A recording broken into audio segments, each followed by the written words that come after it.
Людмила Ярославовна, доброе утро. Нет, Людмила Ярославовна, включите микрофон. Доброе утро. Я говорила о том, что голос никакой. Это вообще как вы там? Людмила Ярославовна, да я-то нормально. Поднимите, пожалуйста, опустите наоборот немножко камеру, потому что вас плохо видно. О, вот сейчас вот красота. Так красиво. Ларисочка Петровна, вы будете на нашем посрамлении? На каком поздравлении? Не поздравлении, а посрамлении. Посрамление. Ну, я включилась, я слушать буду, конечно. Лариса Петровна, Рассохинский филиал на связи. Добрый день, мы вас слышим. Родное лицо. Здравствуйте. Ну, давайте подключитесь все, увидим. И Воркута, дети, подключитесь, пожалуйста, чтобы я вас увидела. Ага. Здравствуйте. Здравствуйте. Здравствуйте. Здравствуйте. Доброе утро всем. Хорошего, успешного дня. Надеюсь, все здоровы, да, ребята? Все хорошо у вас там? Да, все хорошо. Ага. Ну, хорошо. Приветствуем Усинск. Так, Лариса Петровна, я тогда микрофон и видеокамеру отключаю. Я так понимаю, что у меня все хорошо. В 10 часов я подключусь, да? Это самое, на мое выступление, это 4, где-то в 10:45, поэтому у меня еще есть время собраться с мыслями. Людмила Ярославовна, смотрите, когда начнется секция, добрый день, Наталья Сергеевна, когда начнется секция, вы просто отключаете микрофон, камера пусть включена будет. Мы должны видеть аудиторию. Здравствуйте, Наталья Игоревна. Окей, хорошо, это самое, но я, по крайней мере, тогда уже все. Не забыть бы, если я забуду включить микрофон, вы мне там пошутите. Вам об этом скажут. Ребята, Воркута, то же самое, Дани, слышал, да? То есть вы микрофон отключаете, а камера должна, включена быть, чтобы вас видели. Хорошо? Да, хорошо. Да, ну хорошо. Ну сейчас можно отключиться еще 15 минут. Наталья Сергеевна, включите микрофон, я с вами поздороваюсь. Здравствуйте.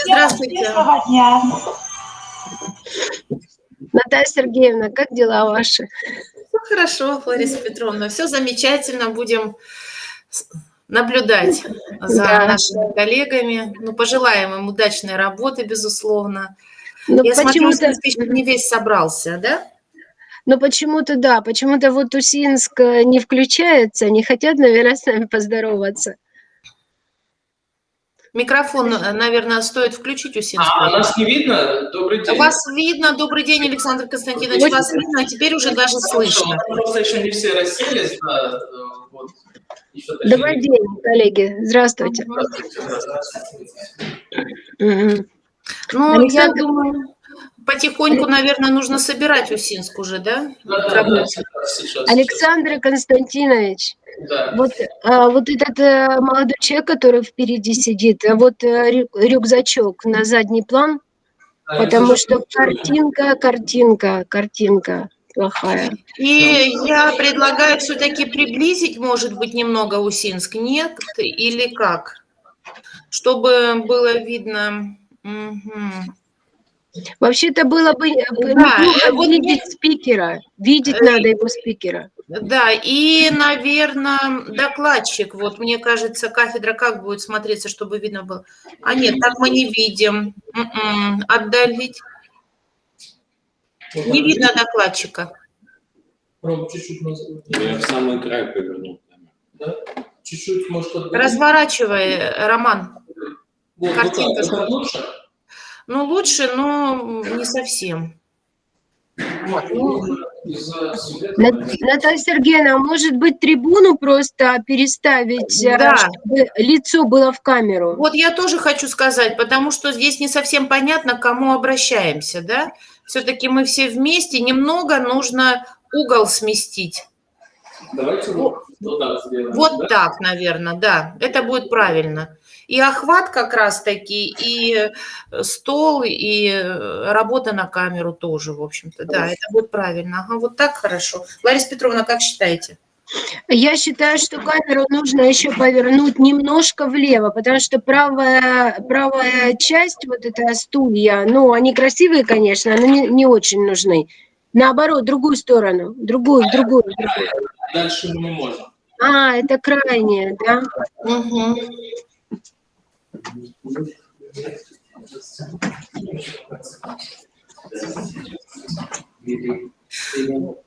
Здравствуйте, уважаемый профессор. Дмитрий Юрьевич, проходите, пожалуйста, присаживайтесь. Мы сегодня в удаленном режиме. Дочь Дмитрия Юрьевича будет выступать. Здравствуйте. Дмитрий Юрьевич, ну вы же присаживайтесь. Да, на почетные места. Оксана Викторовна, здравствуйте. Доброе утро. Доброе.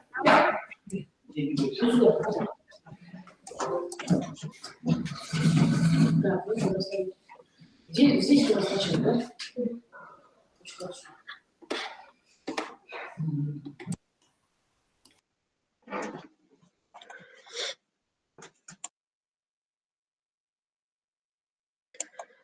Данил, Да, Лариса Петровна. а как вы будете выступать? Вот так сидя? Но с вашего позволения, если разрешите, то хотелось бы сидя для уверенности. Не очень красивая картинка сбоку Я вас. понимаю, сейчас крупный план, потом мы передвинем, чтобы было непосредственно вот камера вот на говорящего. То есть сейчас вы хотите вот так немножко, потом, когда начнутся доклады, вы переставите камеру и направите на себя и на Ваню, да? Да, непосредственно на нас. Да? Да. А можете вы сейчас показать, чтобы я посмотрела картинку? Ну, подвинуть. Нет, Дань, сиди, да. Ну хорошо, давай, Ваня, давай.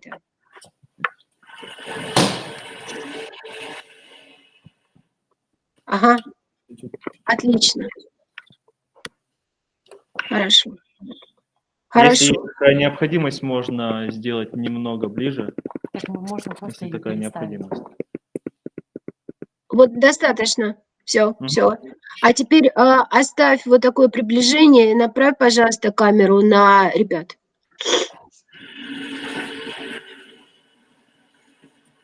Вот так и пусть будет.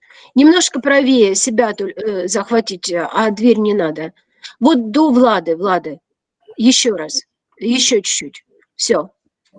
Все? Ну, вот так, да. Да, и чуть отдали, наверное, немножко, чтобы тебя видно было. Немножко. Да. Верни назад, вы же поменяетесь местами. А там Влада Викторовна, да, есть еще? Да, конечно. Влада Викторовна, добрый день. Я вас просто не вижу. Я имею в виду Бартукевич Владу вот туда. Здрасте. Да, Данечка, давай еще чуть-чуть направо до Влады, чтобы Влада была у нас по левому краю. Вот так, стоп, нет. Ага, вот так, да. Хорошо, все. Ну, вот так, хорошо. Влада Викторовна, это нормально все у нас? Да, все отлично. Угу.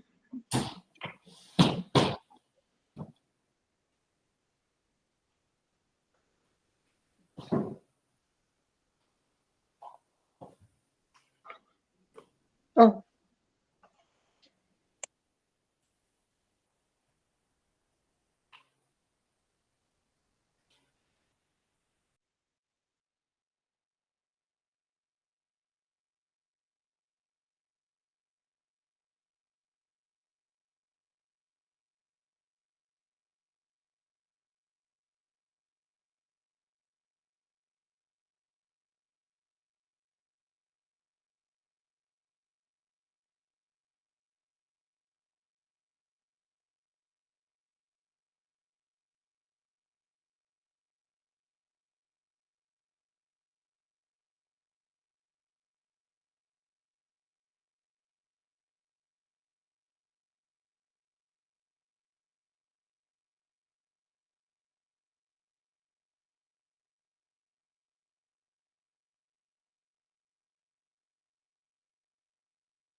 Катя, Марина, наденьте маски.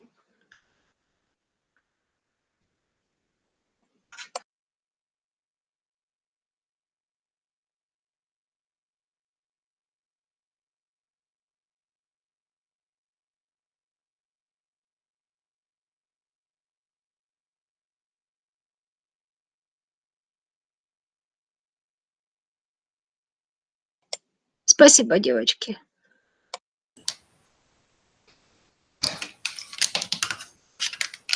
Мгм.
Доброе утро всем. Усинск. Немного, мне кажется, Рома, чтобы было видно всех. Нужно камеру таким образом отработать, да. Ты же следи за картинкой. Угу. Все, спасибо.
Включите звук. Ну, говорите. Говорите. Уважаемые коллеги, буквально 2 минуточки и начинаем.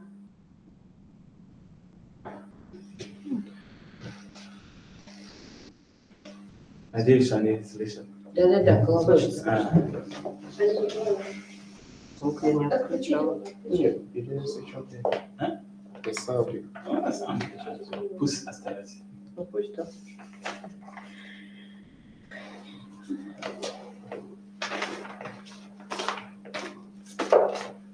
Должны были прийти же наши эти. Да. Антон, давайте я напишу. Да ладно, зачем я буду дублировать название? Это потом уже. Я же сейчас просто говорю, ну, the first speaker, the next speaker, окей? А вы уже сами выходите, название свое говорите. Что 10 раз там это? Окей.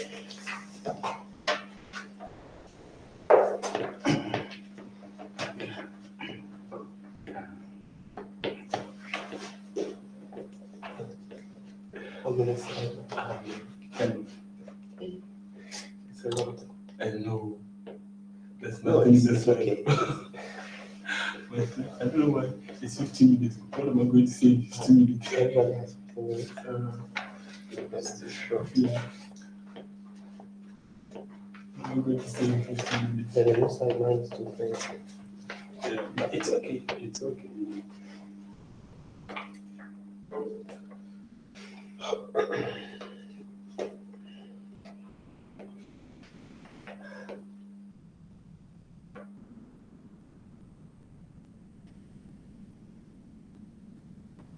Рамон так и не подключился, да?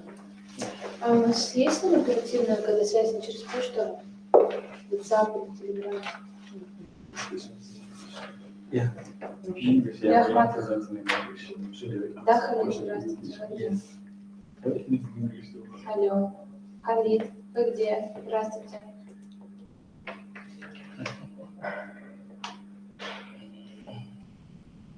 Но мы уже начинаем через 2 минуты, так что давайте быстренько успевайте. Давайте.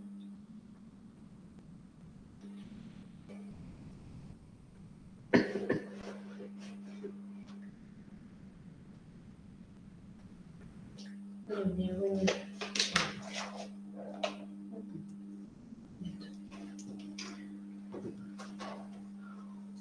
У нас же вообще есть номер включить. Ну, сейчас еще попозже посмотрюсь, но планируем отправить.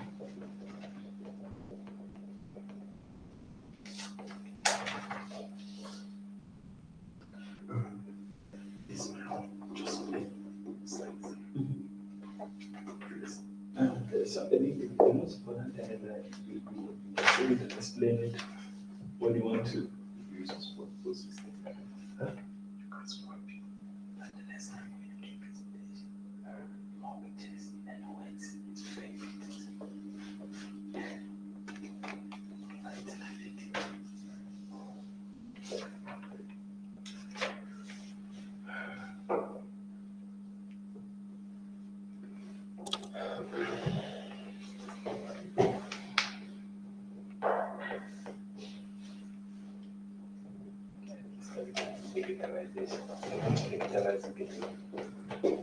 Ну что, все?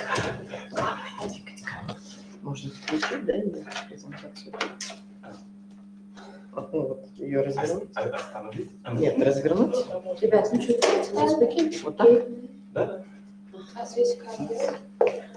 Я думаю, все видят, да? F5. Надо уточнить, Да. как раз. Мы поделились всем экраном. Да, да. Лариса поделился, поэтому... Проверим. Uh-huh. Dear colleagues, can you see the screen? Is it okay? Yes, okay. Okay.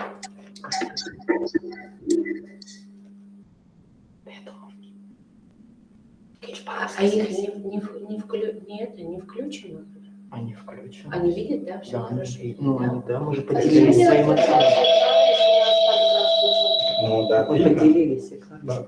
Видно, вон. Видно. Они А просто человека все... видно? А видно же, что он? Или только Да, экран да, видно? да, да. Всё.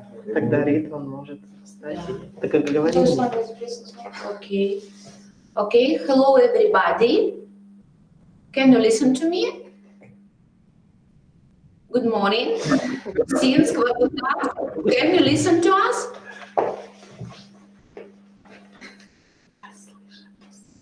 Уважаемые коллеги, вы нас слышите?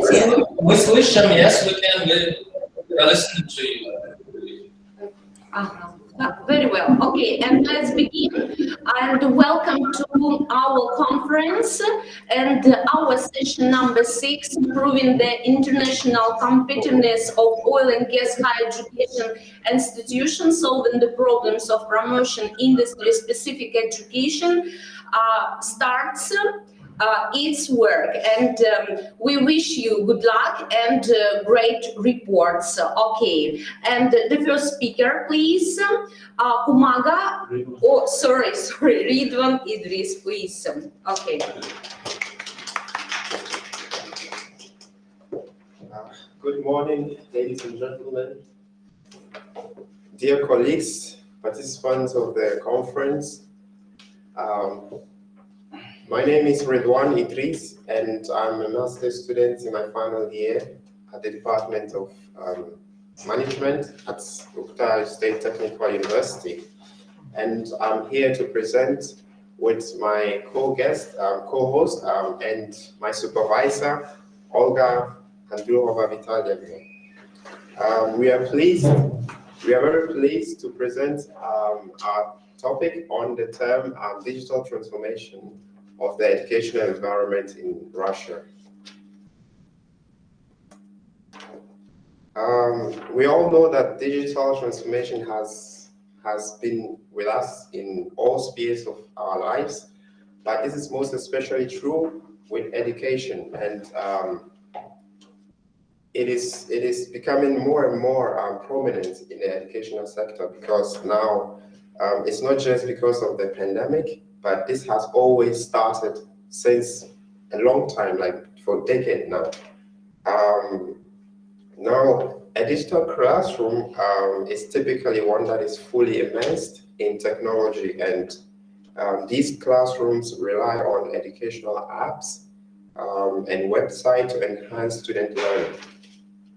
And there is a so-called feedback loop, and these feedback loops uses technology and also important parts of digital technologies to enhance the experience. So professors and teachers can also customize these feedback and then like based on students' potential to give the lessons, groups, and even more. So technology is mostly visible part of this type of classroom and encompasses hardware, software, operating systems, and social media channels. The importance of digital technologies for structuring and organizing institutions, content, and interactions in education has been growing over the years. On the other hand, this value is due to changes in our society and the labor market caused by digitalization. And the resulting change requires all institutions, educational institutions, to also adapt and teach the people who are coming out of like graduating to be able to use technologies which is being used in the industries. So it's not just what we want, but it is a necessity. So institutions like UBTU has to adapt and teach its students to be able to use technologies in the industry that they will be working in the future. Next slide.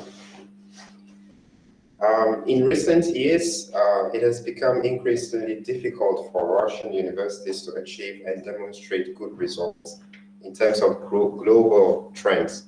And in a larger sphere, Russian universities has always not been able to cut it to the top 10 universities in the world, and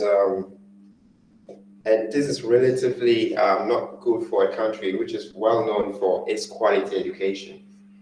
So, but we all know that Russian education is top notch, and this is especially true in fields of science, technology, engineering, and maths, and as evident by a number of graduates who now work in the Silicon Valley. You'll be surprised to know that there are a lot of Russian students who graduated in Russia who are now working in Silicon Valley. And that is an example to say that Russian education is very top-notch in quality. However, the ambition of this project called 5 to 100 by the Russian Ministry of Education tried like a decade ago to curb this problem, like to be able to make sure that the Russian institutions also make it to the top 10 quality educational institutions in the world. And this ambitious project managed slightly to correct this. The project's main objectives were to improve prestige of Russian higher education and to increase innovation and integrate online education system.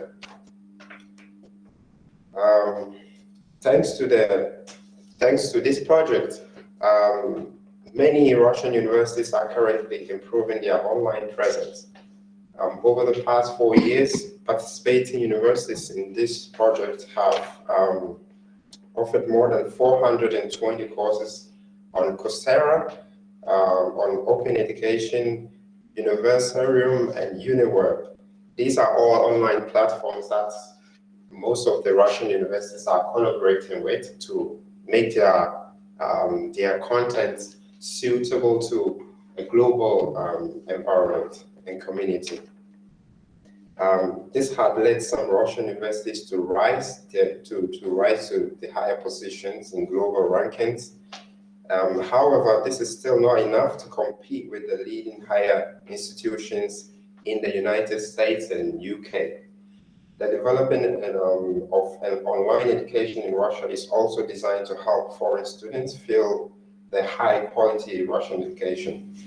Online courses can increase the competitiveness and reputation of Russian universities in global educational markets, which is what the representative of this project actually had in mind when they started this project.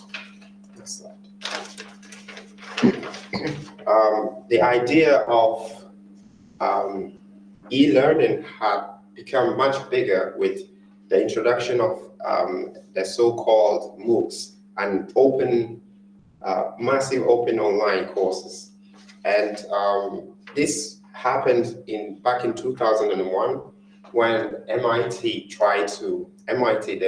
in Boston in the United States, they tried to digitalize their learning resources, and which led to the creation of this massive open online courses. This program offers online courses mainly in higher education for adults.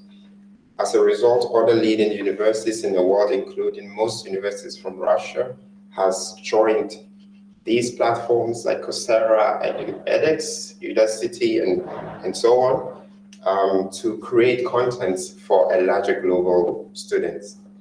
At the same time, such online platforms as Open Education, Universarium, Lectorium also appeared in Russia.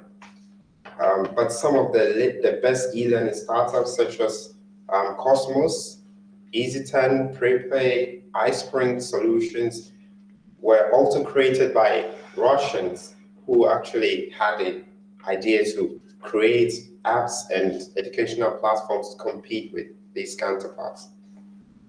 The National Research University, MISIS, now accepts students from 69 countries all over the world. The university has recently developed 2 courses in English, material science and engineering, integrated analysis with physical application for its edX learning platform.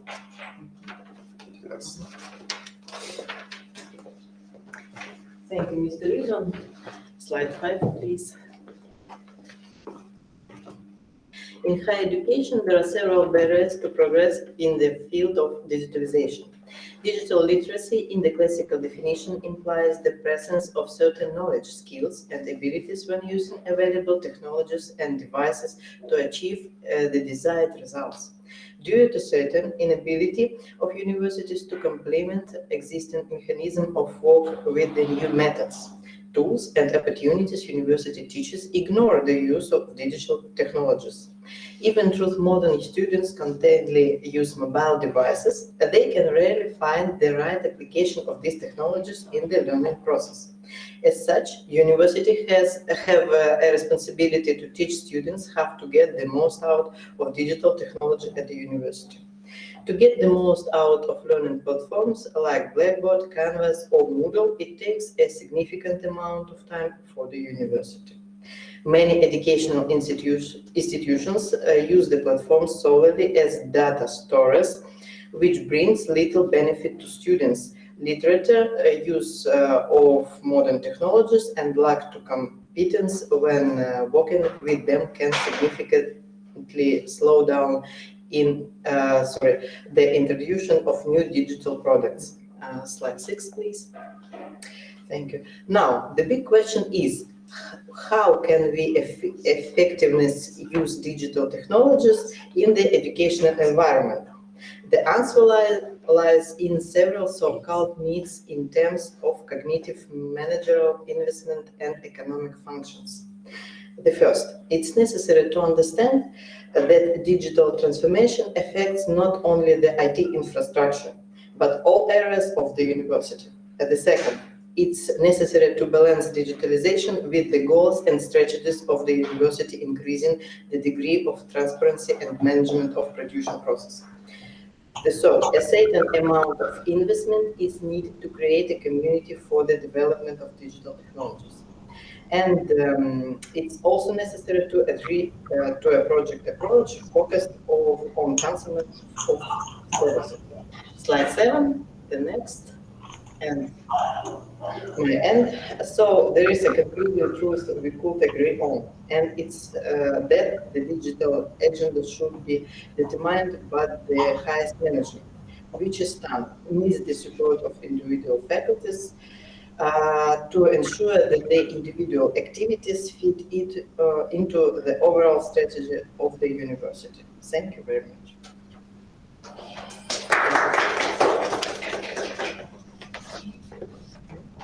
Okay, dear colleagues, dear friends, do you have any questions for our speakers?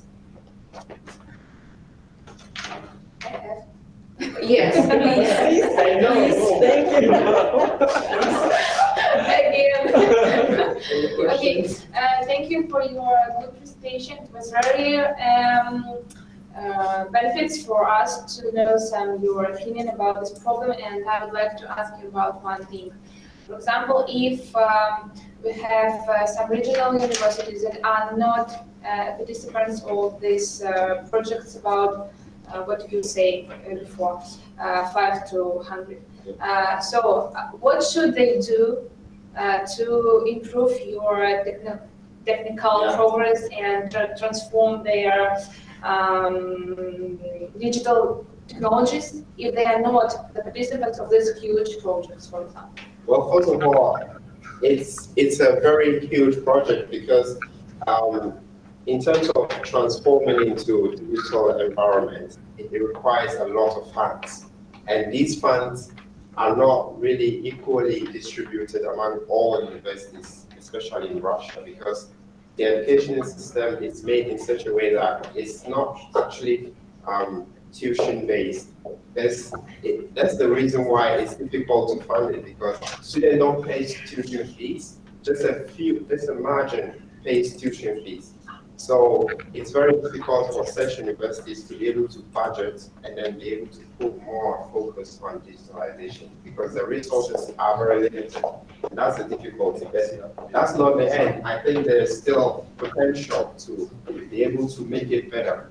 Like for example, we do have CDO, a platform for students, and I think for that one they can just try to improve the quality and the content, and the teachers can also be able to learn how to use these digital platforms. however best they can, because that's the only way. Because to be able to create a new digital platform, it takes a lot of money and resources, which I don't think that if the help doesn't come from the government, like this project, it's very difficult to implement. Yeah. Any more questions? I think I have a question. Thank you for your presentation. It's actually a very interesting presentation. I want to ask if digitalization is being able to achieve well, like 100%. Is it possible that there will be a time that we can avoid physical classroom completely and move on to online? That there's no need for students to actually come to class? It's a possibility because, like we all know, like Facebook and Microsoft introduced metaverse. And metaverse means that you can be in your house, maybe wear a virtual reality goggle and start sitting in your room and be like you're in a classroom. Like you have people around you, but you're just in your house, right? So I think it's a possibility, but not everybody likes that because classroom learning experience is different because you have personal connection with the people, your classmates, and you make contacts which last probably for a lifetime.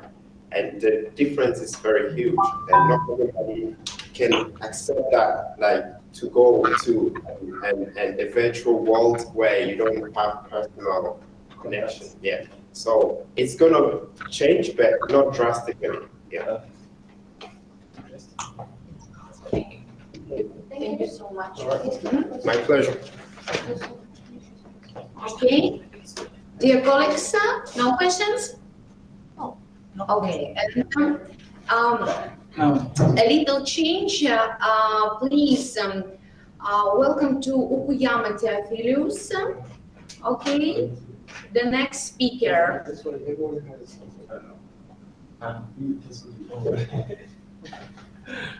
Okay, please. Good morning, everybody. I am Theophilus Ukuyama. Today I'm going to be talking on competitiveness of higher oil and gas education with an oil field service company. Next slide, please. Introduction. The oil and gas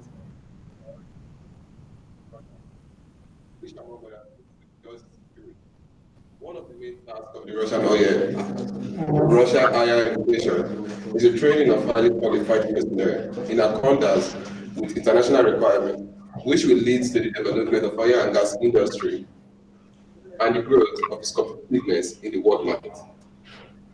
The purpose of this presentation is for us to analyze the history and the dynamics of the development of oil and gas education. Two, to do the study of the current state of oil. Three, to find out formulate the problems and the prospect of oil and gas education. Four, analyze the demand for oil and gas education by employers. Let's take a good look at the oil field in general. One should not forget that the basis of oil and gas sector, especially in terms of innovation, is a wide range of oil field services. That is to say, without this indicates a very close relationship and interdependence in terms of competence and education. In this regard, I would like to note that back in 2010, a scientific expert cycle, an opinion was voiced regarding the introduction of oil and gas service training direction in several profiles into the program of higher. However, this remains the opinion. This area is complex due to the wide range of oil field services. In developed countries like the United States, Canada, and China, something similar is being implemented due to the demand and the presence of large oil field services companies. Consumers of such quality labor resources in the field of sub-oil and the development of Russian oil field. As of October 2020 in Russia, 56 universities trained bachelors in the field of oil. Oil and gas equipment and technology is implemented in 10 universities in Russia. The dynamics of the number of students in the area and the specialty of the oil and gas as of 1994, more than 6,000 students only on a voluntary basis were graduated in university. About 1999, more than 50,000. Алло. Так, ну вот это вообще этого делать не стоит. Отключили звук. Отключили все. Да, да, слышу. Отключили, ага, все теперь не Sorry. Так. Okay, I'll take this slide again. Russia Oil Field Education Progress. So, as at 1994, more than 6,000 students, only on a voluntary basis, were graduated from the university, from 5 universities. As of 1999, more than 50,000 students, including 40% on a commercial basis, graduated from 15 universities. As of 2002, about 40,000 students, including 60% on a commercial basis, graduated from 17 universities. 2009, more than 46,000 students, including 65% on a commercial basis, were graduated from 42 universities. It is still on the previous slide. It is important to note that the commercial basis we're talking about here, these are funded by the individual students, whereas the remaining percentage were covered by government sponsorship. Next slide, please. Why oil and gas education in Russia needs to be improved?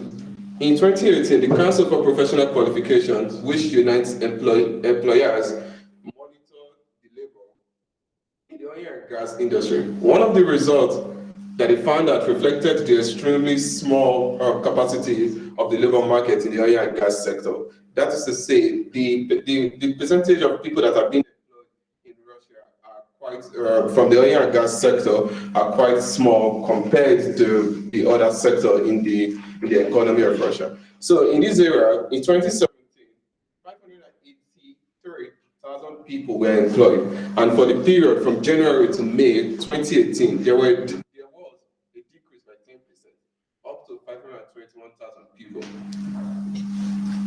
Okay, let's take a good look at the decrease in the education from oil and gas. The distribution of personnel by category in the largest oil and gas companies shows an even more disappointing picture. The share of specialists who require higher education ranges from 40% to 45%. Thus, for the normal functioning of the industry, about 220 to 225,000 people with higher education are needed, with more than 4,000 annually graduating from the country's university.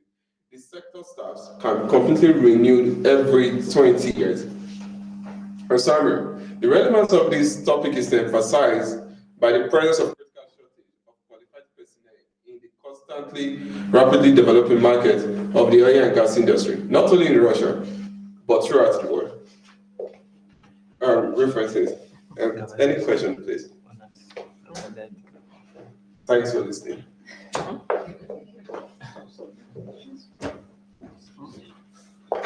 Okay, thank you very much for your report. We got a question. Okay. Okay, please.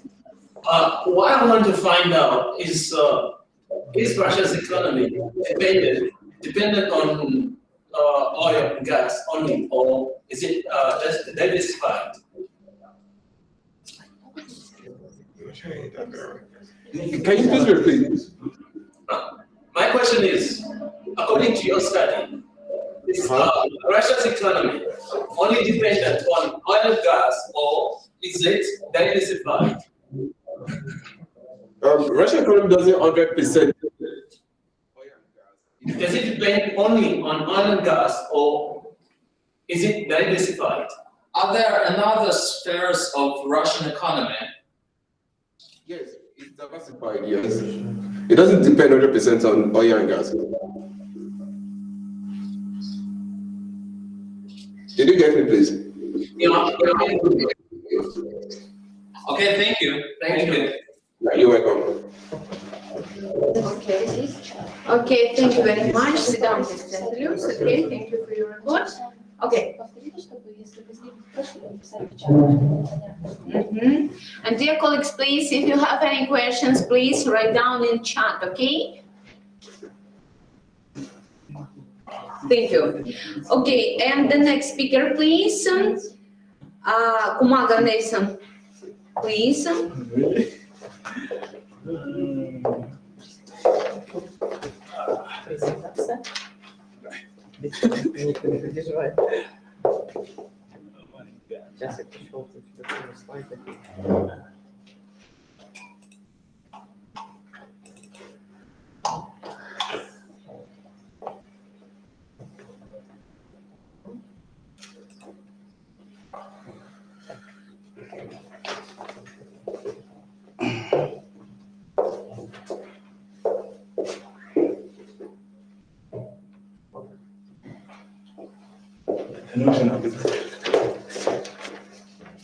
Okay, so good morning, everyone.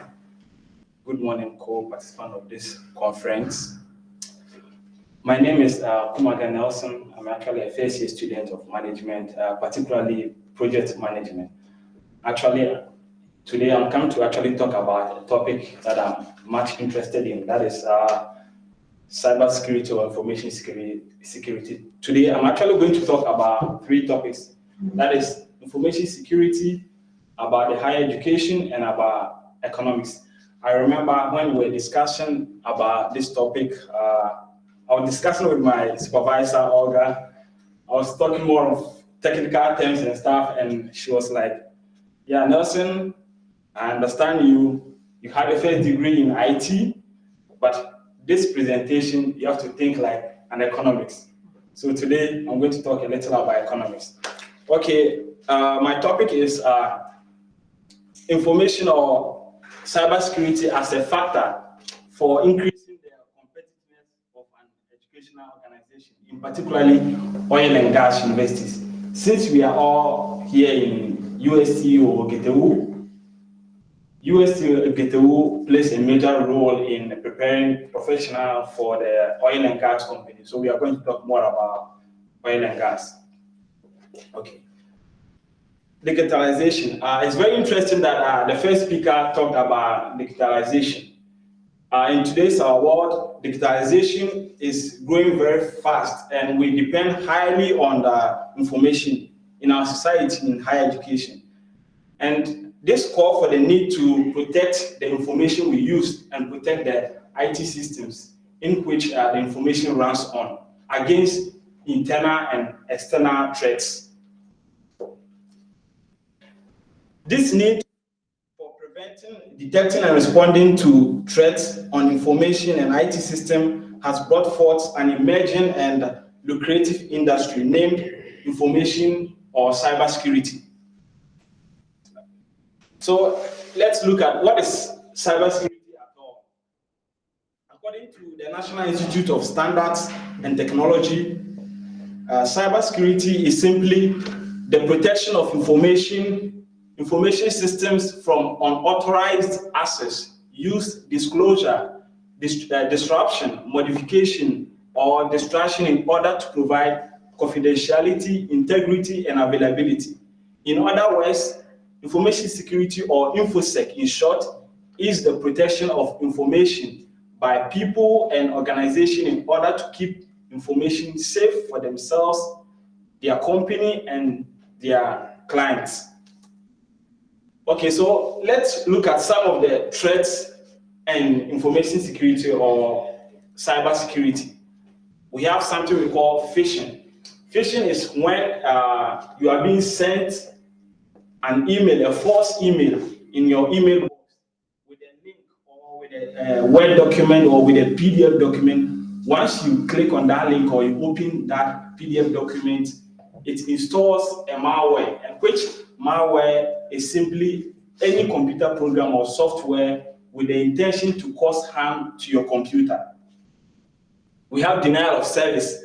Denial of service is, for example, it works in this way, whereby a website is also a malware, but it works this way, whereby a lot of computers at the same time request the website, request information from a website at the same time, and it gets too much that the website can't contain that request, so it breaks down. That is denial of service. We have insider threat. For example, a worker in Ugetewu can take confidential information and give it to a competitor university for their own use against the university. And we have ransomware. This is whereby cyber criminals, they encrypt your information on your computer and ask for money for it to be decrypted. Okay, so information security, why should it be concerned to higher education? For example, why should it be of concern to Ugetewu? Okay, so we all know that threats in cybersecurity is increasing day by day. And number one reason, in Russia, as at now, oil and gas universities like Ugetewu plays a very major and important role in preparing professionals for the oil and gas industries. Secondly, the oil and gas industry operates on a lot of information technology systems, which are termed as critical information infrastructure. The oil and gas companies host a lot of trade or national secrets, and all these infrastructures needs to be protected against cyber criminals or against attacks. There is a high growth rate of shortage of personnel in the field of information security. Actually, according to statistics in Russia, the shortage of cybersecurity or information security personnel has risen to between 200 and 300%. And the universities are not being able to come up with professionals to fix that deficit in the information security industry. And this is actually an advantage for Ugetewu to actually use this field as a competitive advantage over their competitors. So how can Ugetewu use this as a competitive advantage? First, I think Ugetewu should start by introducing degree, master's and PhD courses in information and cybersecurity to actually fill the demand in the labor market of cybersecurity. If I'm right, I think the more students graduate and get employment in various companies, it actually adds some advantage to the university ratings, right? So it means if Ugetewu should actually start introducing courses specifically to actually protect and defend the system that oil and gas companies are operating on, it will actually allow a lot of students who complete in these courses, degrees or master's program to actually get employment after graduating. So these are some of the oil and gas universities in Russia who has actually introduced some of information security courses in their curriculum. Example is Gubkin. They have a first degree in information security, that is security of automated systems, integrated protection of computer systems.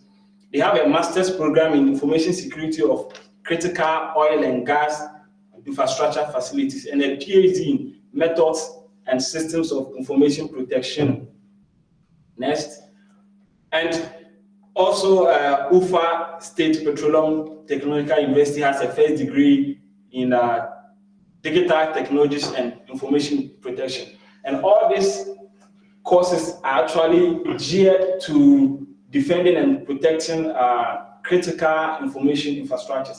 Mostly the infrastructures being used by the oil and gas companies, the telecom companies, the big construction companies, they are being termed as critical information infrastructures. And attack on these infrastructures cause a high risk to the government. So in Russia in 2019, there has been a new law for a huge sum of fine. If an oil and gas company is being attacked, there's a huge sum of fine to be paid to the government. So oil and gas companies are very serious about that. And higher education and oil and gas universities like UGTU can use that as an advantage to introduce these courses for students. To conclude with my presentation, I want to say with 100% assurance that information and cybersecurity, as at now, is the most demanded profession in the labor market now. Thank you. Any questions?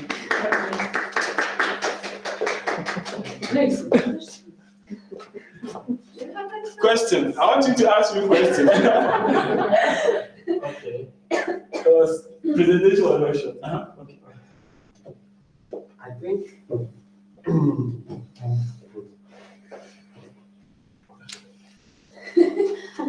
I'm listening.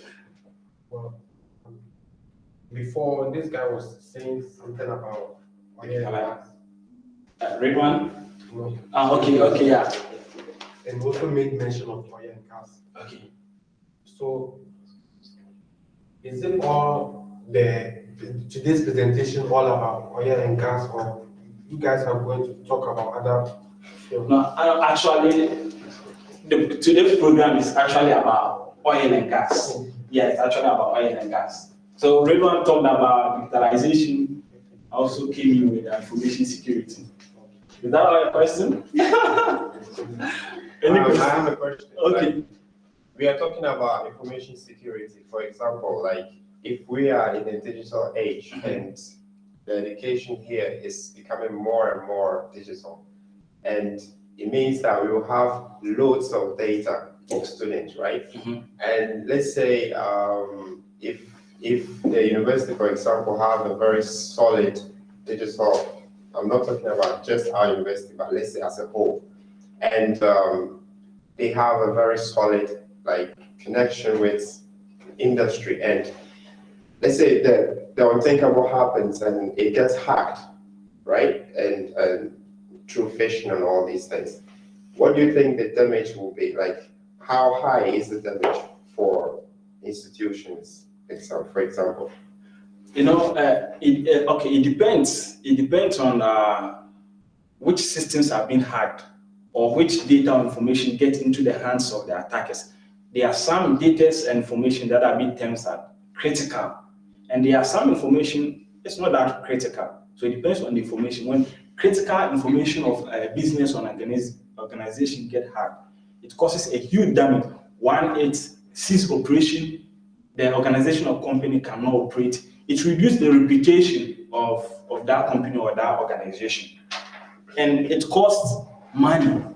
Money is the main risk here. It costs money to the organization. Imagine the whole system of Ugeto or the whole system of Gazprom is being attacked, and the attackers are requesting like $5 million, and they have no option to actually retrieve that information. You have to just pay. There are a lot of companies that paid money for their. Yeah, so in this sense, for example, in Ugeto, they're hacked and they demand like $5 billion. We don't have it, so what do you think would happen? Are they going to just leave them with our data or something like that? So that is where we have we have something we call pre-incident.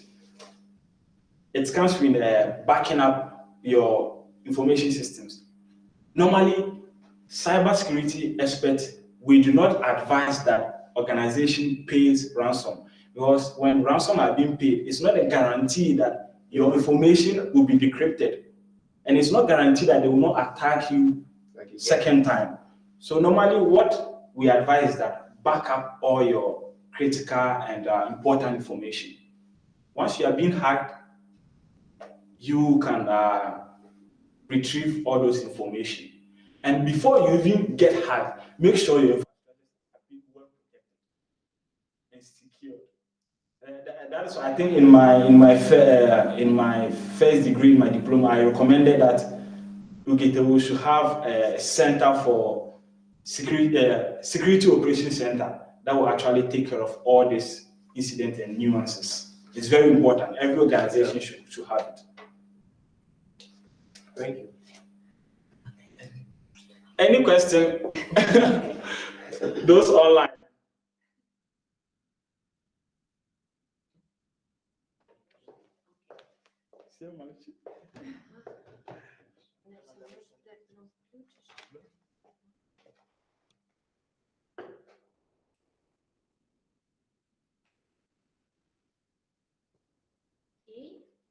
Dear colleagues, please continue. And the next, please welcome to Latynina Anastasia Dmitrievna, Polякov Alexander Konstantinovich, and Kapemba William. Please. Okay.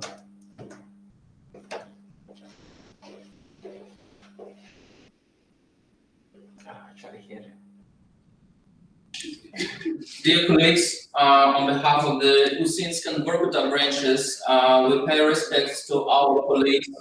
We are very glad to participate in the work of the English section. Thank you so much. I believe it will be quite interesting and a useful conversation between us. Thank you. Our report is on the topic of prospect for the development of international partnerships between business and universities in the oil and gas industry. Innovation and education are not generally recognized as key drivers. Presentation. Не получается, не дают. Screen. Your presentation.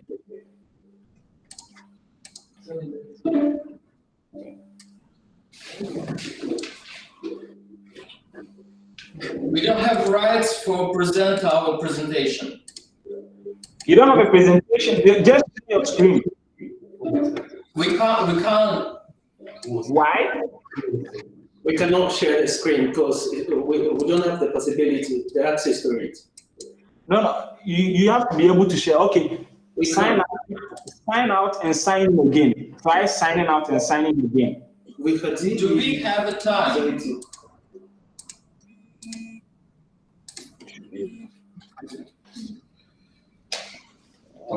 You want us to resign? Попробуй выйти и выходить в конференцию. Пересади. Сейчас. Ошибка. Что пишете, когда вы хотите поделиться экраном? Экран. А можно спросить, нет? Ага, вот они присоединились за наш.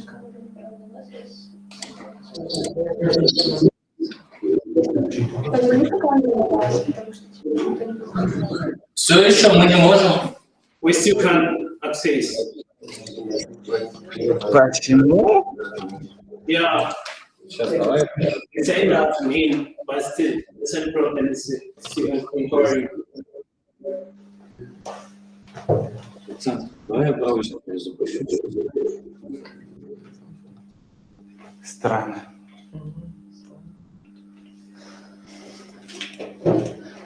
Странно, что они не могут.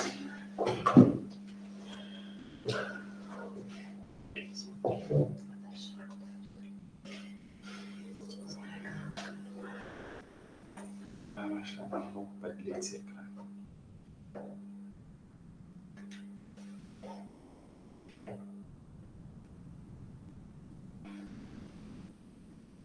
Вот, наконец. Ага, окей. Nice.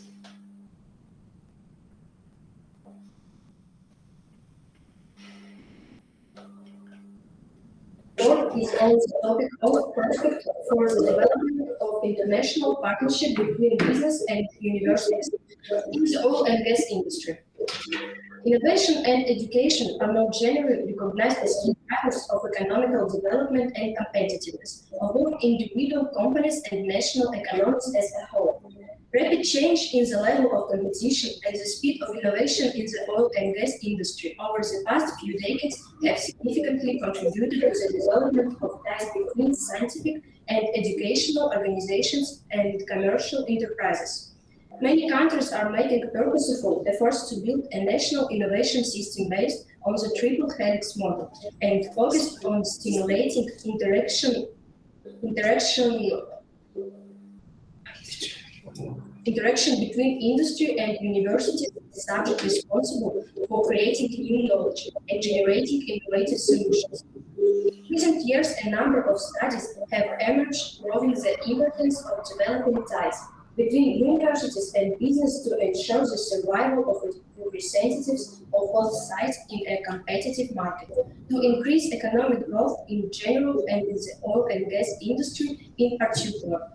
As not companies are faced with the need to rapidly accumulate knowledge, create new products and technologies based on them, which are necessary in order to be successful in the modern market.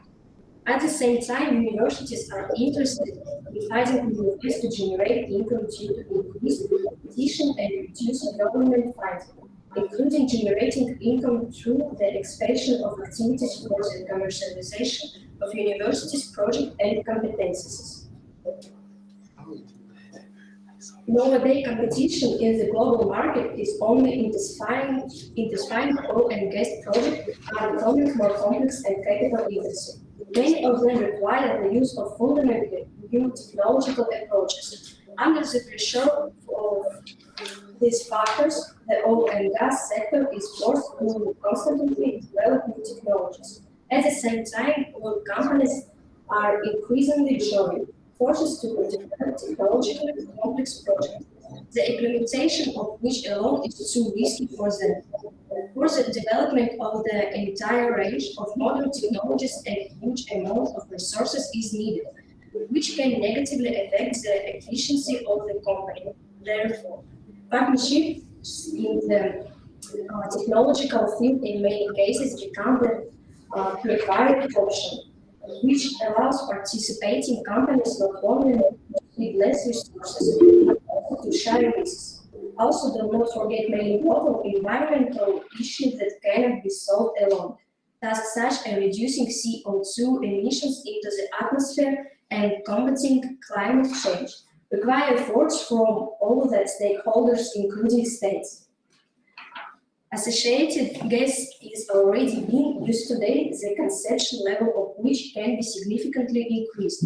Developing the art potential, the role of associated hydrocarbons should increase to the self-sufficiency level of the industrial activity territories, which fuel energy resources. As possible promising option for the qualified use of natural and associated petroleum gases, there are technologies for the conversion into liquid hydrocarbons, commonly called GTL, or into low-tonnage, science-intensive product with high added value. All oil companies are focused on development, but each of them defines strategic directions for itself in different ways. An analysis of 7 major international oil and gas companies, for example, ExxonMobil, Shell, and Total, shows that the most priority and competitive areas are drilling technologies, including deep water exploration and other competencies. If we talk about prospects, then for the formation and strengthening of the international reputation of the university, ensuring the process of internationalization of the key factors in the creation of multi-level network of long-term partnerships with manufacturing enterprises of various countries and regions for the development of different vectors of cooperation. Effective partnership with the world's leading companies is the most important factor in entering the international knowledge-intensive market, increasing competitiveness, reputation, and creating the image of university on the world stage. Long-term partnership means an integrated approach to building cooperation and an effective combination of scientific and educational directions, joint in presence in the international knowledge-intensive market, including in the implementation of major international projects work for the future with planning of joint activities for a period of at least 3 to 5 years. A comprehensive partnership can include various forms and combinations of them. Long-term agreements, for example, at least 3 years for the university to conduct the research in the interest of the company. The creation of laboratories for the joint implementation of research projects in a specific area. The opening of international centers for coordination of scientific and educational cooperation in a range areas of involving different departments of the university. The launch of joint educational programs and targeted youth support programs. One of the effective forms of cooperation between the university and foreign companies is joint programs to support youth scientists, within which the country allocates targeted funding to support undergraduates, graduate students, and their supervisors to conduct exemplary research on a wide range of problems of the oil and gas industry.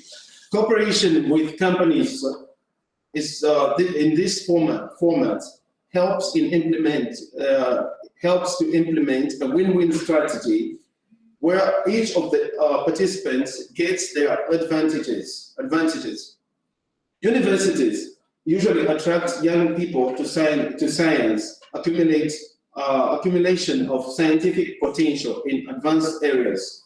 Long-term partnership with an industrial partner, growth of the university reputation, access to the company's technological resources. A young scientist, for example, may be advanced in knowledge from an industry leader, experience of cooperation with a company in a portfolio. Practical materials, for example, for defending a master's degree or a PhD thesis, for foreign internship, conferences, immersions in business processes and corporate culture of the industry. Company access to talented youth as well is needed. Priority access to research results of interest.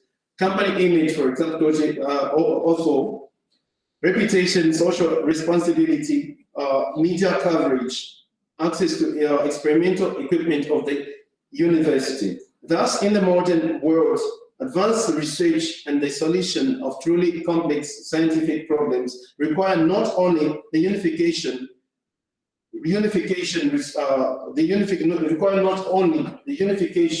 of effort, scientific and educational potential of university communities, but also the involvement of industrial companies, the business community, and administrative structures of countries and regions. The success factors of cooperation completely depend on the partners, the level of their interaction, for example, how they interact between each other, established relationships, communication, and agreed regulations. These are the factors. That's all. Any questions, please?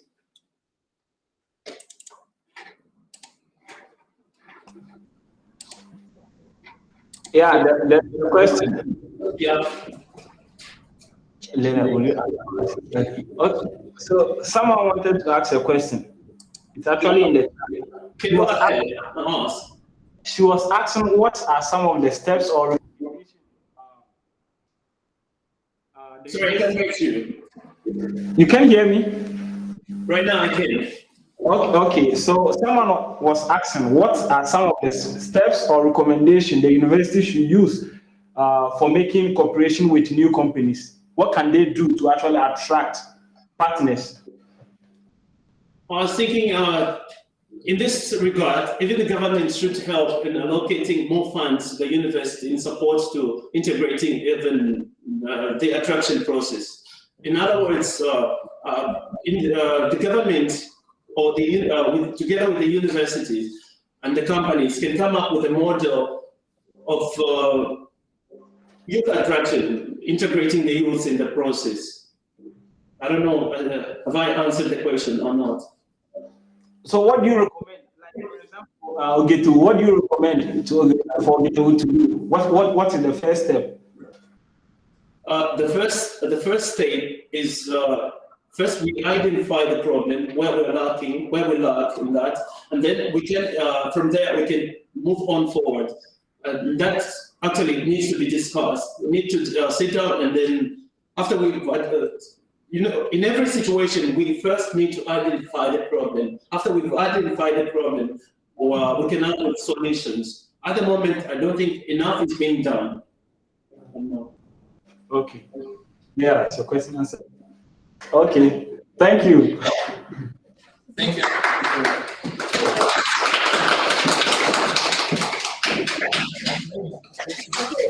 Dear colleagues, I haven't told you about time limit, please. You have 5 minutes, okay? Because we have a lot of reports, okay? 5 minutes for your report, okay? And then 2 minutes for questions, maybe. Okay, and the next speaker is Ignatskaya Lyudmila Yaroslavna. Please, are you ready?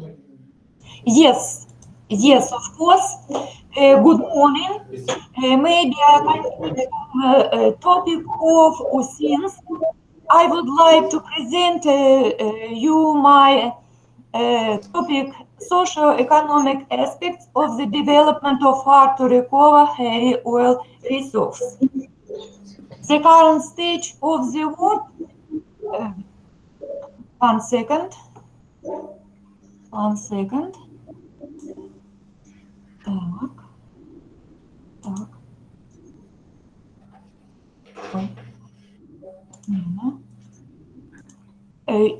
You can see? No, we can't see your presentation yet.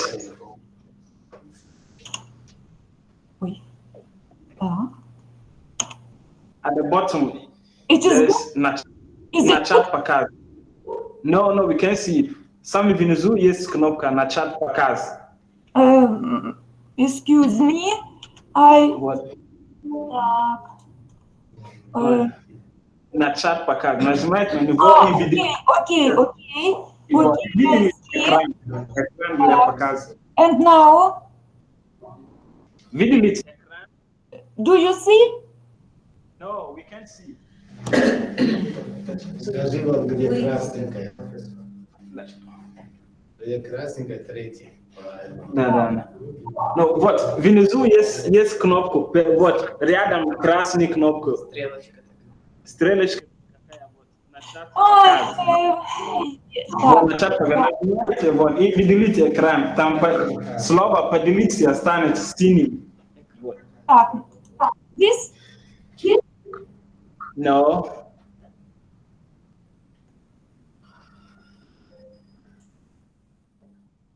Вы подождите, нажимаете вот на чат показ, выберите списки, вот, весь экран, выделите вот, и вот прямо нажимаете вот центр вот экрана.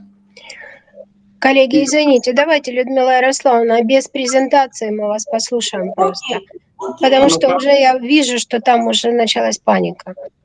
Ну хорошо.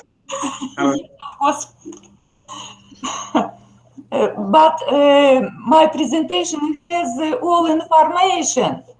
Sure. Okay. I try now again.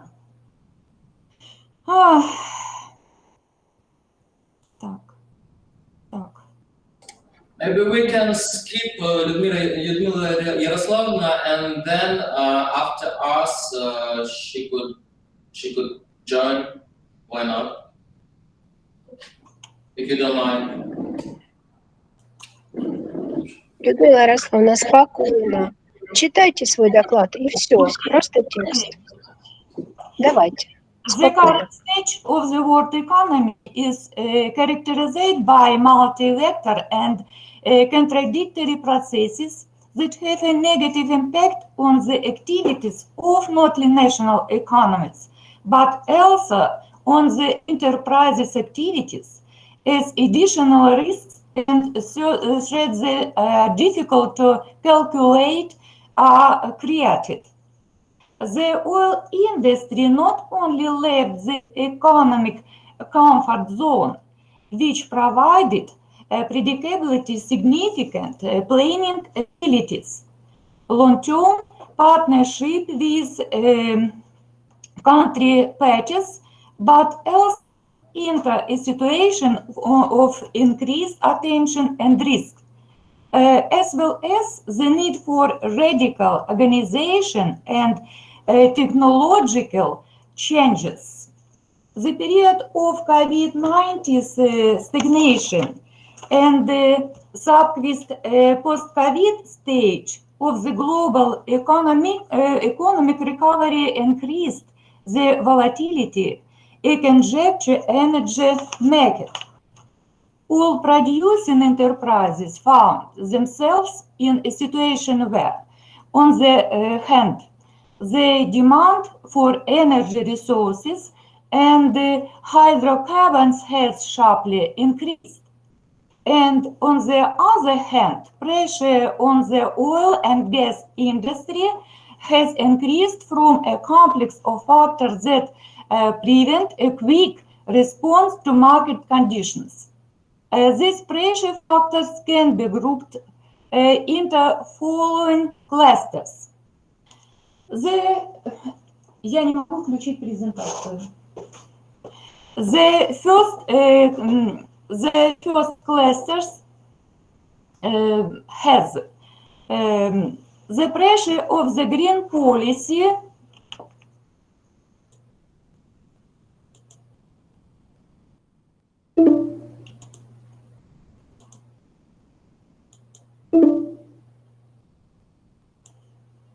Продолжайте, Людмила Ярославовна. The pressure for the green policy, which forms intolerant attitude of the public and consumers to hydrocarbon energy resources, attempts to infringe of the economic interests of resources producing countries by introducing various sanctions, linking the economic behavior of the subject of the world economy with political preference, and the sanctions confrontation of countries. Yes, thank you. Видите? Так, посиди пока. Вы видите презентацию? Да. О, а как перелистать? Нет, это это. F5 нажимаете, чтобы... F5. Yeah, so this листать. The second factors you can see slide number 2.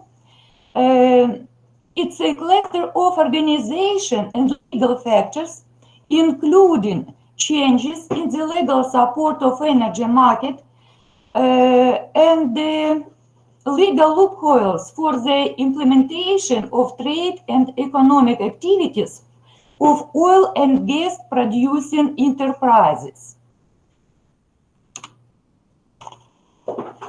Third cluster of economic factors, the use of lobbying and the use of imperfect competition techniques, and moving away from predictable and definite pricing in the oil and gas market to the mechanisms of exchange trading and spot prices that generate instability and market hype. In addition to external factors of pressure on the activities of oil and gas enterprises, there are internal objective reasons that encourage accumulating attention to serious changes in approaches to the production and economic activities of the industry. The existing industry problems should be noted, as the analysis of the efficiency of oil reserves development shows the structure is changing towards a significant increase in the share of low margin resource. You can see it on next slide. The state of the raw material base, the geological service, requires a steady improvement, including by increasing investment in the areas of activity. According to statistics, investment in this industry has decreased by 5 times. A significant proportion of the fields being developed are in the senile stage when they need additional investments. The preservation and development of their potential, introduction of new technologies to increase oil production and maximize final oil recovery.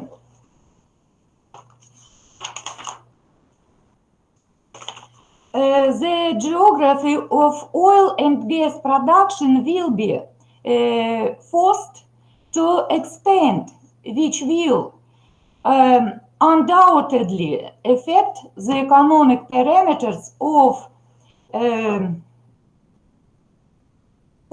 increase in capital intensity of production due to the complexity of the extraction technology and increase in the cost of products, which will lead to a change in the pricing structure.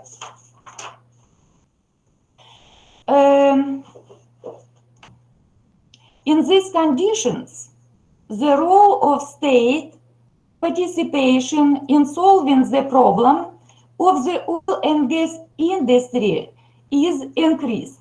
This not future without long-term strict economic strategy and activity, geological exploration of the fuel and energy complex. On next slide, you can see development of the fuel and energy sector until 2035. It has at first stability of annual oil production with gas condensate up to 525 million tons. Technical re-equipment and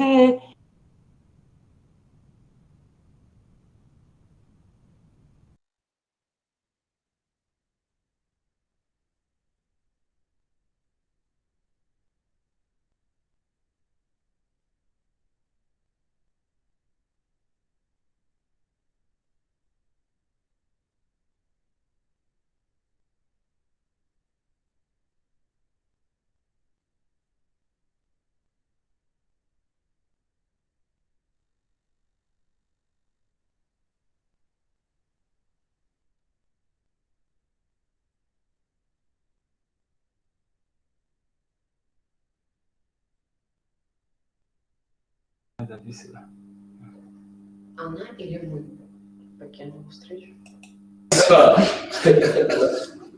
Asking you some questions as well.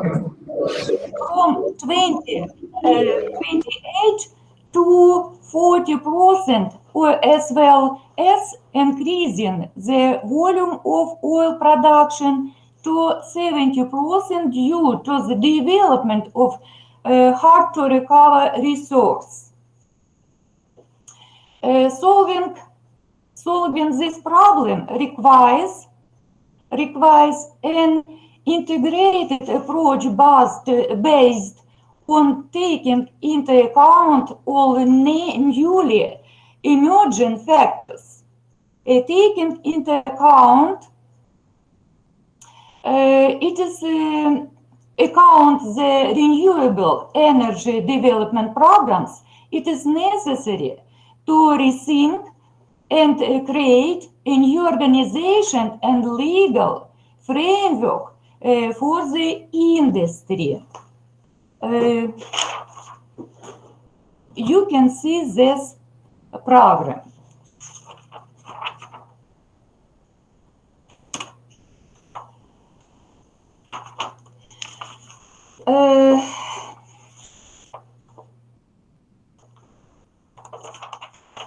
The basis for the technical modernization in the oil production industry fused on the development of hard-to-recover resource of heavy oils should be the program of innovation activity of the industry, which should cover not only the sphere of hydrocarbon production, but also ensure the innovative development of the domestic service and machine building industry for the oil and gas and processing industry, computation work on import substitution science, even in today's favorable geopolitics. A significant share of imported equipment remains.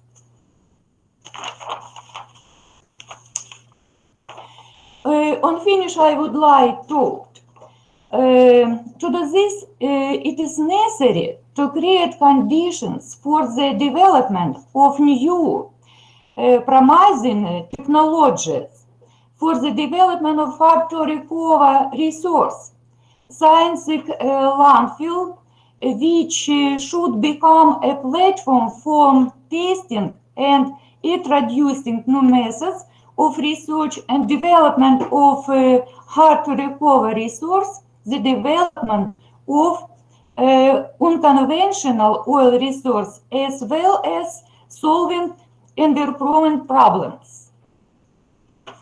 All technical and technological innovations in the industry should be carried to parallel with the development and improvement of the competence of the personnel of enterprises who should not only have knowledge and professional skills, but also have a high level of industrial and environmental culture. Thank you very much for your attention.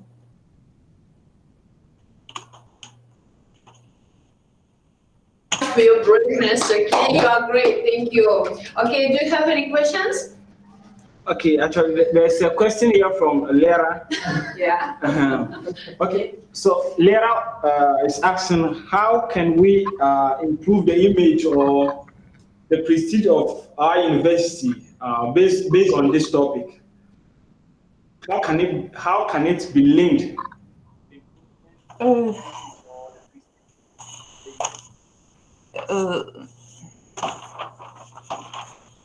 This topic is very important because we have a very hard condition for oil and gas industry now.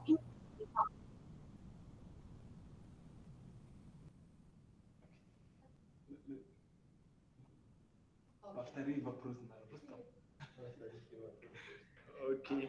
She answered. She said she answered. She answered. Okay. Are you okay with the answer? Okay. Okay. Thank you for your answer. Okay. Thank you very much. Okay. Thank you, Lyudmila Yaroslavna. And the next speaker, please, Alexander Konstantinovich Polyakov and Abbasov Hussein Abbas, please.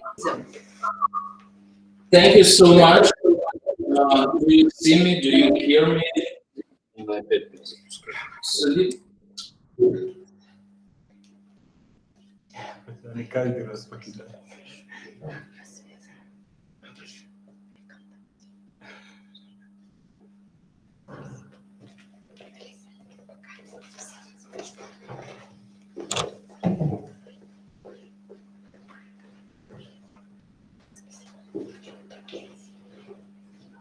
you see me?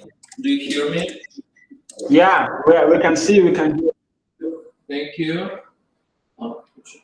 I'm glad to introduce you to the co-author that represents Rudan University at our conference, Master of Arts in International Relations of the Leeds Beckett University.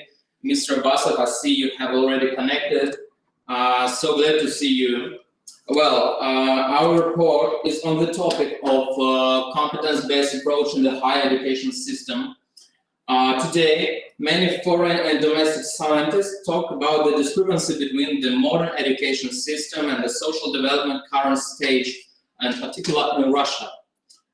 Being a social elevator, higher education today provides an opportunity for specialists to take his position in the social structure in accordance with the acquired competences and personal qualities. The fast development of technology, science, and other areas require relevant and deep knowledge from a specialist. That is why the modern system of higher education directly affects the future personal quality and competence in various spheres of public life. While critical thinking and deep knowledge of their fields, skills, and abilities that should be used by specialists in solving socially significant problems, all of them are impossible without a well-developed, relevant system of higher education in the state. Well, the competence-based approach came to the Russian education system from the Western European system of vocational education, becoming a new phenomenon in Russia at the turn of the 20th and 21st centuries. Today, Russian scientists interpret the term competence in different ways. Which is why it is impossible to talk about a unified Russian school of the competency-based approach. The competence-based approach, this approach is an essential part of the modernization of the Russian higher education system. This brings to the foreground the formation degree of professional and general cultural competences, realizing these by solving situational learning skills. In the modern system of higher education, it is necessary to accept that the competence-based approach allows prioritizing education on its results. So the starting search point for a new type of educational system was the Bologna system, Bologna process, which presented new concepts and theories of the educational development in different countries in the post-industrialization society context. The main objectives of the Bologna Declaration were the first, adoption of a system of easily readable and comparable degrees, also through the implementation of the diploma supplement in order to promote European citizen employability and international competitiveness. The second, adoption of a system essentially based on two main cycles, undergraduate and graduate. Then, establishment of a system of credits, such as in the ECTS system, as a proper means of promoting the most widespread student mobility. Then, it was promotion of mobility by overcoming obstacles to the effective exercise of free movement, with particular attention to, firstly, for students, access to study and training opportunities and to related services, and for teachers, researchers, and administrative staff. And the last two was the promotion of European cooperation in quality assurance with a view to developing comparable criteria and methodologies. So taking into account the thesis lifelong learning, the concept presented at the Bologna process already had a competence-oriented content. So we need to look through the competence-based approach, and we need to start with the USA behavioral approach. Thus, the approach originally proposed by David McClelland and Richard Boyatzis was a consequence of the behavioral approach development in the United States in the 70s. At that time, the assessment of specialist IQ and academic achievement was an insufficient indicator of his work effectiveness. Therefore, the term competence was developed and introduced into circulation. Its essence is still interpreted by American scientists today as the interaction of a person with the outside world. The competency model he proposed is shown on the slide. You can see this. So David McClelland has written about new testing methods such as the behavioral event interview, which was derived from Flagland's critical incident technique, and the thematic apperception test, which has been used for many years in the study of motivation. McClelland applied BEI in the specialist selection for a U.S. State Development Department diplomatic service. And however, what makes the best employees stand out from the average one? McClelland's individual approach made it possible to highlight the diplomat's key competences in the following way.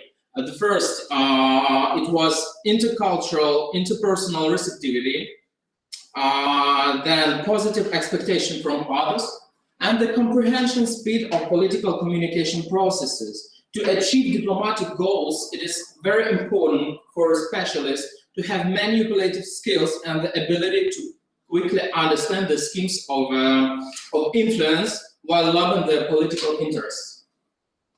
In that way, these competences highlight the best specialists in the diplomatic field, regardless of the existing academic background. The second, United Kingdom. What about United Kingdom? In the UK, in contrast to the American approach, the British way is focused on the subject matter as well as the specialist professionalism. Mr. Cheetham and Chivers also offer an integrative model of professional competence. The functional approach includes 5 groups. This was cognitive competences, functional, personal, ethical, and meta competences. Well, in the UK, the interpretation of competence has evolved, observing some of the professional skills and specialist abilities along with the social skills. Therefore, the UK higher education system considers the competences of future specialists as acquired skills and abilities necessary to perform the functional activities with their profession. The next, France. French school, the competence-based approach began to develop in a different way in France. Having observed American and British studies, the French competency model has become a kind of integration of the US behavioral model and the functional competences of the UK. This model has 3 groups: theoretical competences, knowledge, what is called savoir, then practical competences, savoir-faire, and social competences, savoir-être. Thus, the behavioral approach to students prevails in the US education system, the functional one, and aimed at the future personal, professional skills and abilities in superior in the British education tradition. And the integrated and holistic approach prevails in the French tradition. And Russia. For the Russian education tradition, the competence-based approach has a deeper structure. Despite the fact that the term компетенция and competentness are significantly different, in the Western sense, this concept can still be interchanged, having one word: competence. The competence-based approach this conception is directly related for the Russian education system to the definition of the term компетенция and competentность. Most Russian scientists still divide competences into super-professional and special ones. However, some offer a 3-level understanding of competences. So the first will be key competences that are meta-subject competence, such as communicative, general culture, informational, social, and labor, etc. Then general subject competences in certain educational areas, and the subject competences that are skills and abilities within academic subject. Thus, the Russian understanding of the competence-based approach is currently at the stage of development. The introduction of this approach into the system of higher education is due to modern realities. It is based on the generally accepted Bologna Declaration, which Russia joined in 2003. As for the concept of competence, the European community has a generally accepted interpretation of the competency-based approach. reflected in the European qualification framework, which was presented in 2004. So the European society has adopted the integrated approach to the competences definition. That is the understanding of the competence-based approach that takes place in the modernization of the European system of higher education. The Russian scientific community has also accepted this interpretation of the competency-based approach, but many Russian scientists are trying to delve deeper into the essence of the approach, building a more complex structure. This delays the unified concept adoption. Thank you very much. Are there any questions?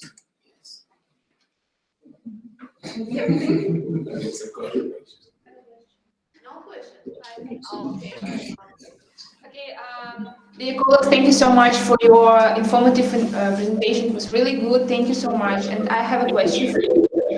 Does the difference between definitions in various countries influence understanding among scientific staff? Is it important, this difference between these definitions? I can't hear you a little bit. Could you repeat your question, please? Okay, I'm sorry. Okay. Does the difference between definitions in various countries influence understanding among scientific staff? Does the difference between difference? Yes, it's. Thank you for the question.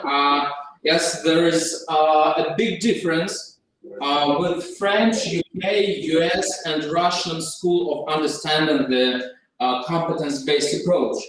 Because in Russia, we don't have the fully complex structure of competence. We don't know what it is.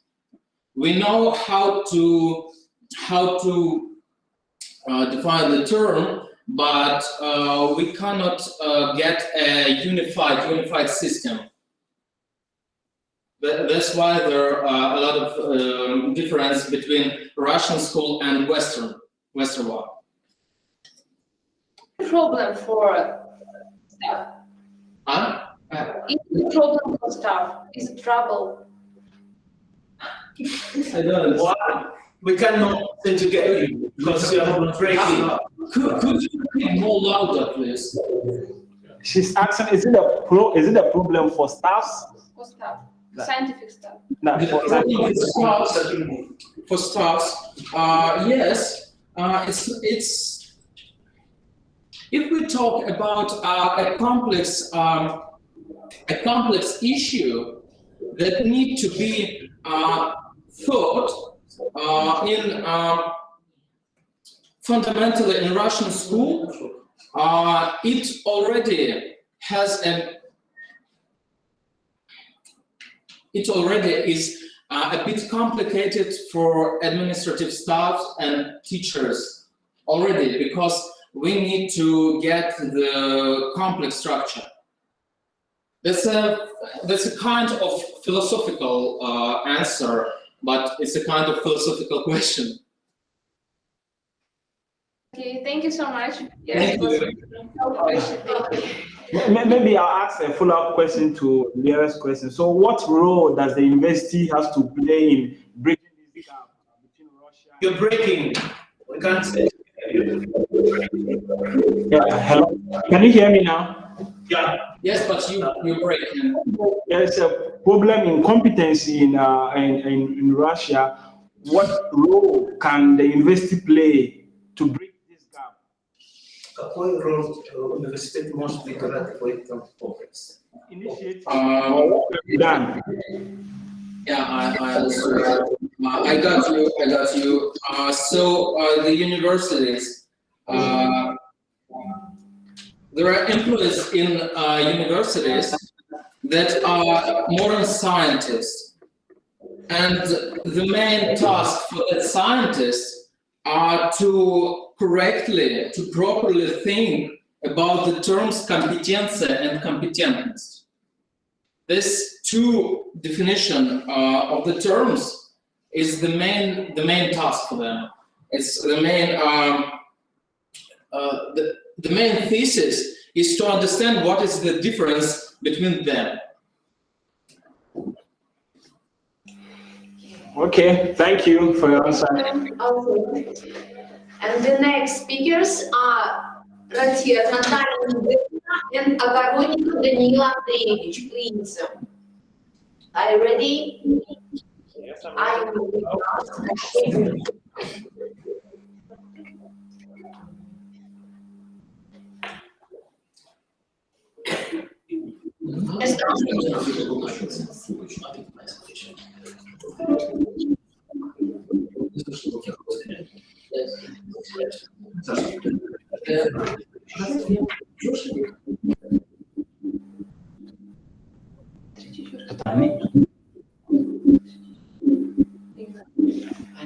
Are you having problem sharing your screen? If you're having a problem, sign up and sign again. Если у вас есть проблема показать экран, выйти из конференции и выходить заново.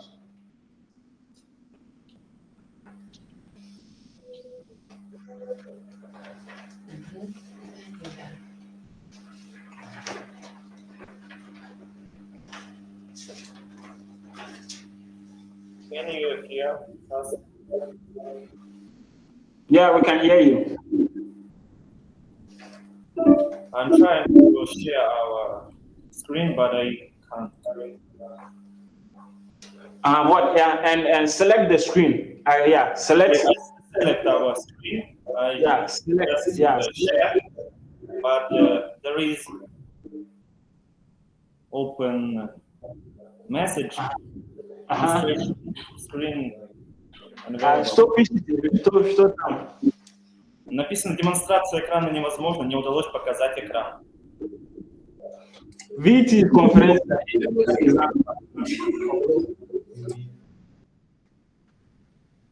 Slab is слабость интернет, поэтому. Слабый интернет.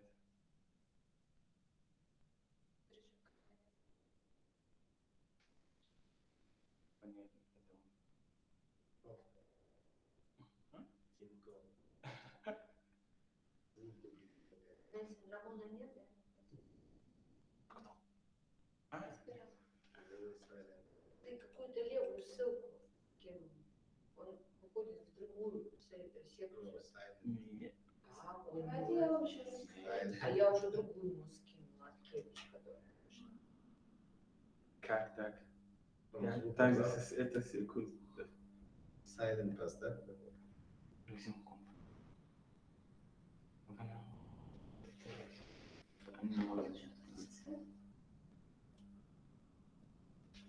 Хоть они не все.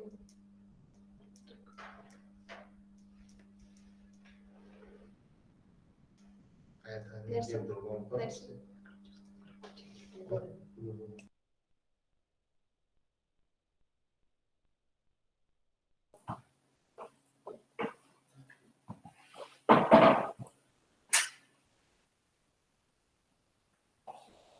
Can you see?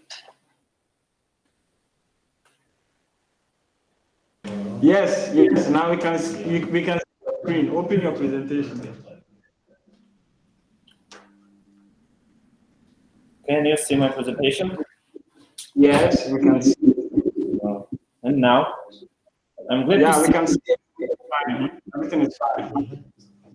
I'm glad to see you, dear colleagues. Let me introduce my report on the topic HR provision in the development of the Arctic territories, the role of universities. In the context of the increasing role of the Arctic macro region in the Russian economy, the problem of ensuring the sustainable development of this strategically important territory with qualified personnel has acquired great relevance in recent years. The successful implementation of existing and planned industrial and infrastructure projects in the support areas of the Russian Arctic zone largely depends on the availability of a sufficient highly qualified personnel base.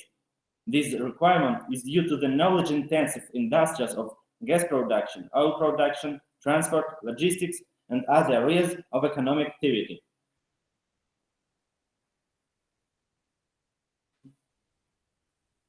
About 2.5 million people live permanently in the Arctic zone. This creates a need for qualified specialists in the social sector and the service sector in order to develop the infrastructure of the region and create conditions favorable for human life and professional activity.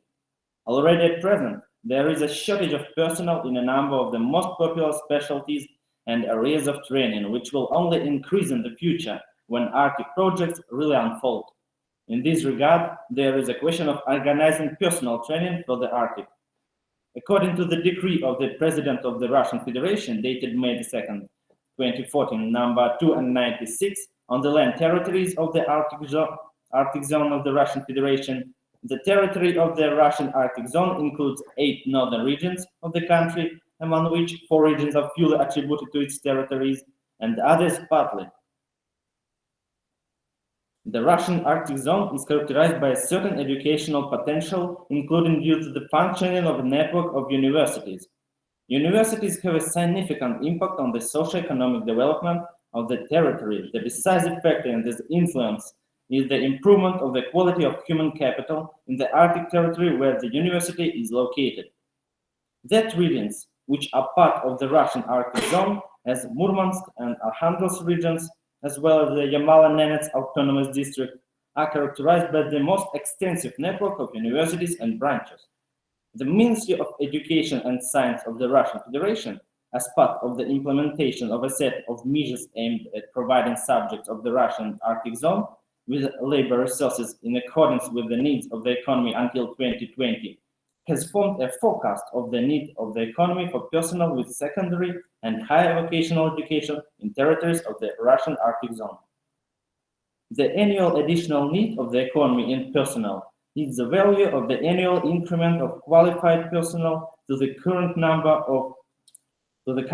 of employees necessary for the socio-economic development of the region in the future. An important feature of the methodology used is that the forecast values of the need for personnel with higher education are calculated in accordance with the current strategic development programs of each of the subjects included in the Arctic zone and the macro region as a whole, and the strategies for the development of industries and industrial clusters are also taken into account. When launching investment projects, the need values will increase by the number of new jobs created. Accounting for the investment components involves a number of the following difficulties. Employees investors are not interested in providing information about the need for personnel for the implementation of an investment project.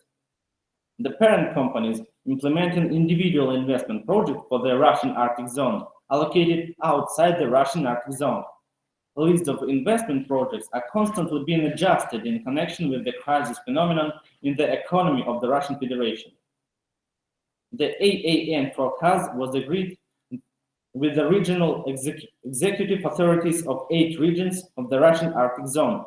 The authors revealed that in general, for the Russian Arctic zone, only 30% of the annual additional demand of the economy of the Russian Arctic zone for personnel with higher education is provided at the expense of graduates of Arctic universities who studied full-time, subject to their guaranteed employment.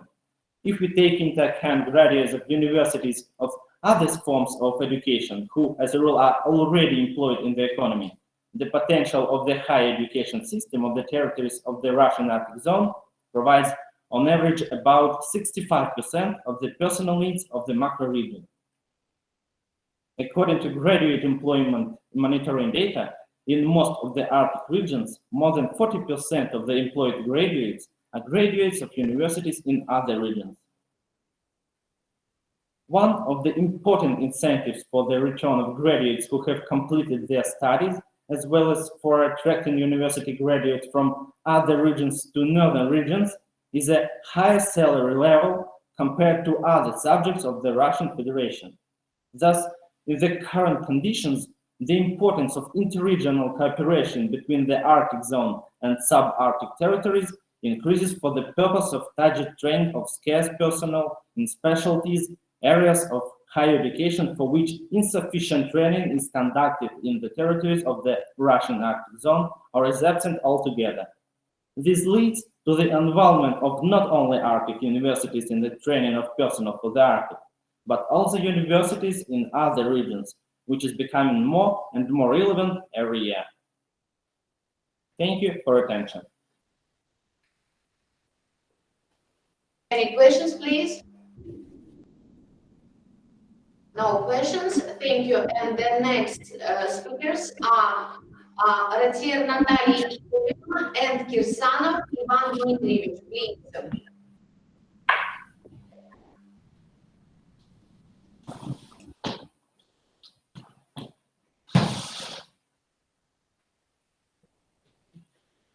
Dear colleagues, can you see my presentation?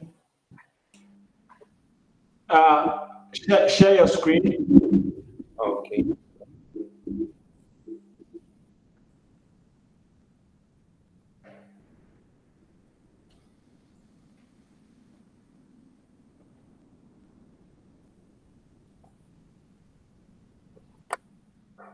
And now can you see? Yes, we can see. Okay, let's start. I'm glad to see you, dear colleagues. Now I'm introduce my report. Wait, I think this is a presentation of the previous speaker. Open your. You don't see? No, we can see. We can see.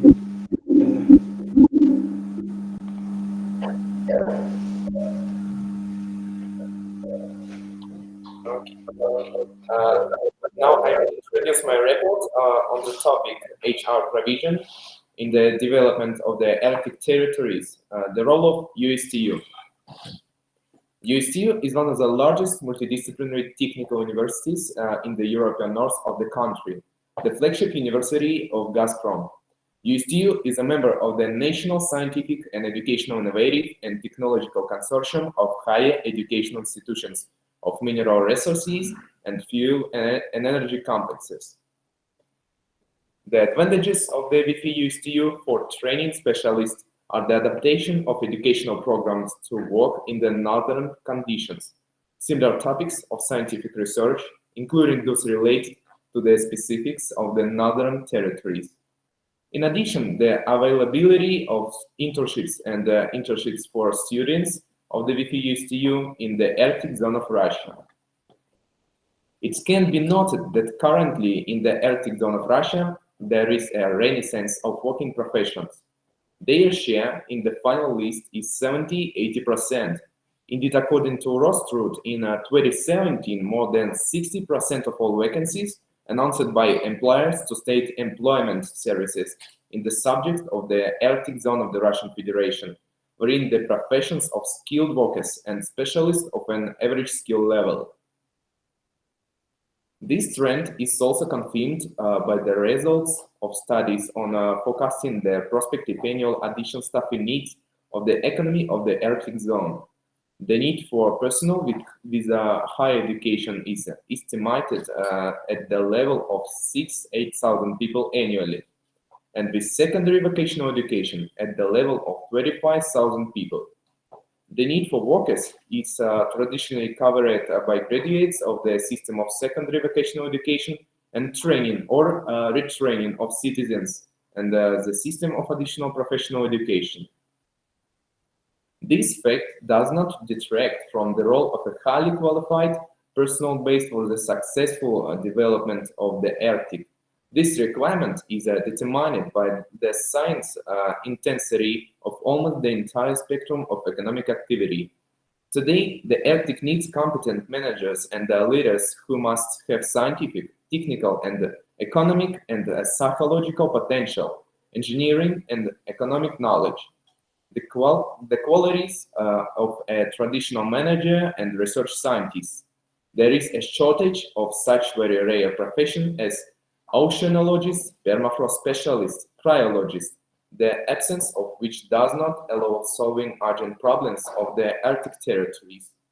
Among them are the deformation of buildings in permafrost conditions, the violation of the stability of structures, and the consequences of climate change.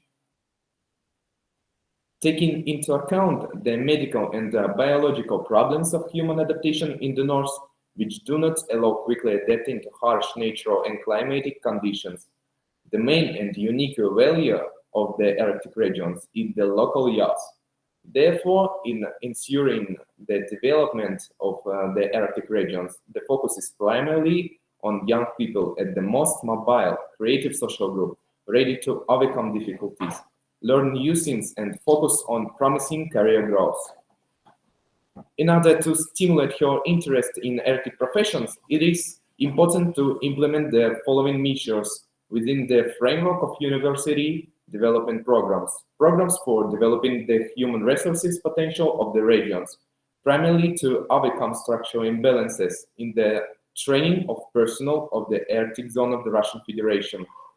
Monitoring, analysis, and decision-making for a more precise tuning of the structures of admission to universities in accordance with the development priorities of both each region individually and the entire macro-region as a whole.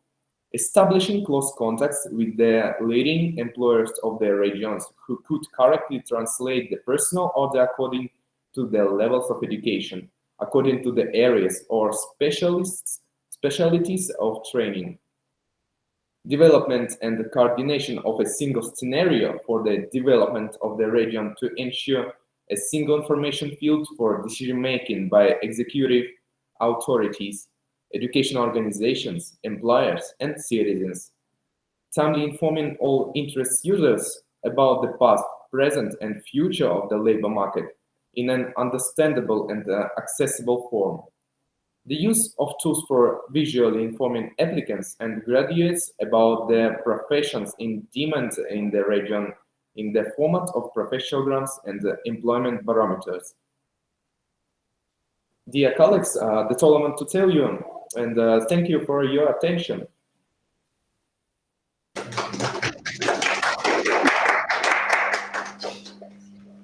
Okay, no questions?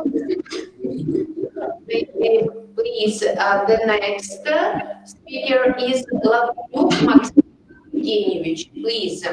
Thank you, Ivan Petrovich. So, Please.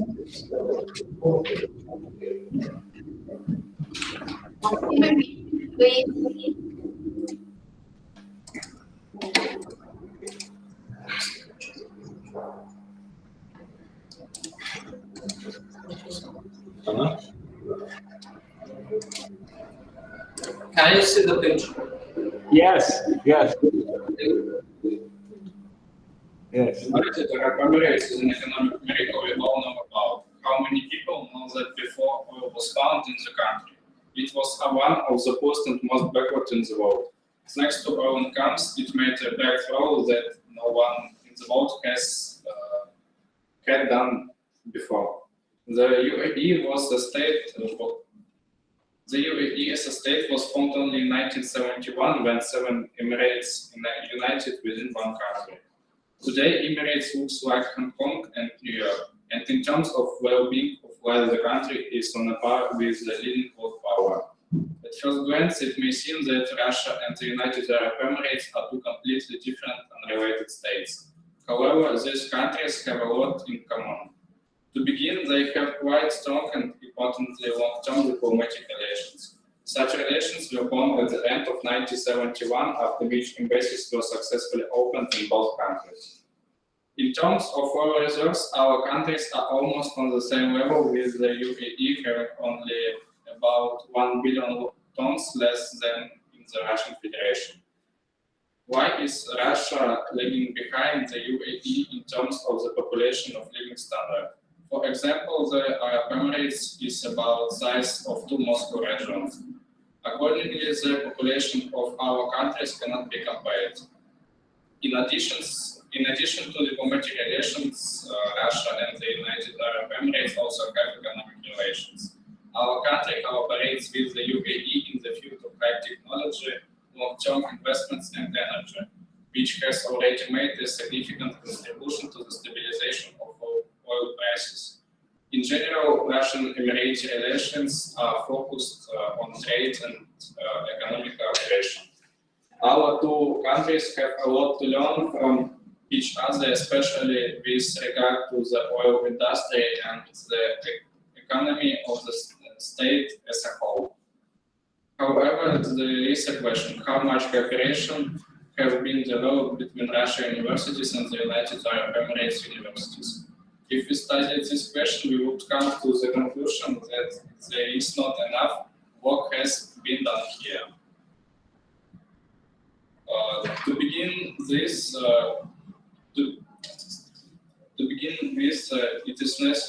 it is necessary to consider the higher education system in the UAE. Education in the UAE began its history less than 50 years ago and managed to absorb only the most modern and effective standards. And these standards being mostly of experienced and of world leaders in education: the USA, Great Britain, Canada, and Australia. 15 up to 20% of the state budget is spent annually on the education sector. Foreigners from all over the world make up a large part of both students and teaching staff. While is Russia and the CIS little known about studying in this exotic country. The first institution of higher education in the United Arab Emirates, the UAE State University in LA, opened its doors to students in 1977.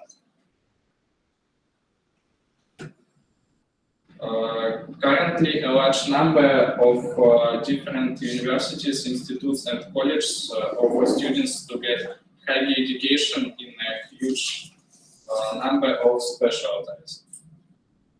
UAE citizens study for free at 3 public universities and have discounts to benefits in many private ones. International students can also study at public universities in the UAE for payment. Moreover, you don't need to know Arabic to study in the Emirates. The main language of higher education in the country is English. At the same time, the requirements for the level of language are low and starts from IELTS 5 and 5. Sometimes the university itself conducts the entrance exam in English. Universities in the United Arab Emirates work according to the three-stage Bologna system.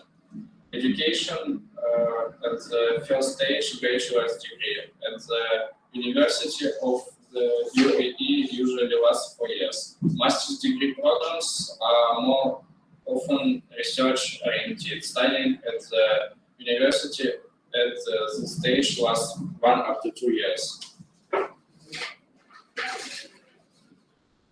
However, there is an important feature. In the Arab Emirates, higher education for all students is paid and relatively expensive. State universities. UAE University is the oldest higher education institution in the country. Currently, more than 15,000 students study here. The university has 70 bachelor's degrees programs and several master's degree programs. Many academic programs of the university have international accreditation. Zayed University was founded in the 1998 as a women's university, but later began to accept students of both sexes. The university has 5 faculties: arts and sciences, business sciences, communications and mass communications, education, and information system. The university has campuses in Abu Dhabi and Dubai. The main language of instruction is English. Higher Colleges of Technology is the largest higher education institution in the country. It trains more than 16,000 UAE citizens. The conglomerate of colleges was founded in 1988. Colleges are located in Abu Dhabi, Al Ain, Madinat Zayed, Dubai, Ras Al Khaimah, Sharia, and Fujairah. There are colleges only girls or boys study. Colleges have 80 training programs for students of different levels and issue graduates with diplomas of completion of certain courses, as well as confer bachelor's and master's degrees. Private universities. There is a large number of private higher education institutions in the UAE. They teach students according to programs from different countries. Some universities are independent institutions. Other are branches of well-known educational institutions of the world. Universities have different accreditation, and when choosing an educational institution, it is recommended to think about which country in the world the candidate plans to continue his education or work in the future. Despite the fact that the United Arab Emirates is still unlawfully for Russian students, 2 branches of Russian universities are open and operate in the country.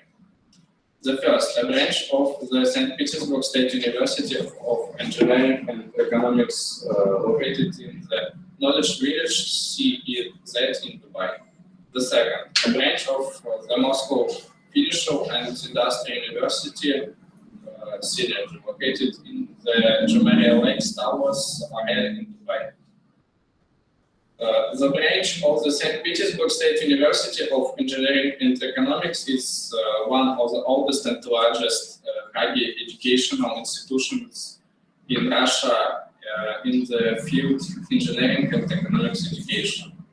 The university has 10 faculties and 32 departments, 15 branches, and countries of the near and far abroad each year become graduate specialists who have received professional training. The university cooperates with 2,000 other educational organizations and institutions from 40 foreign countries, providing education of high international level.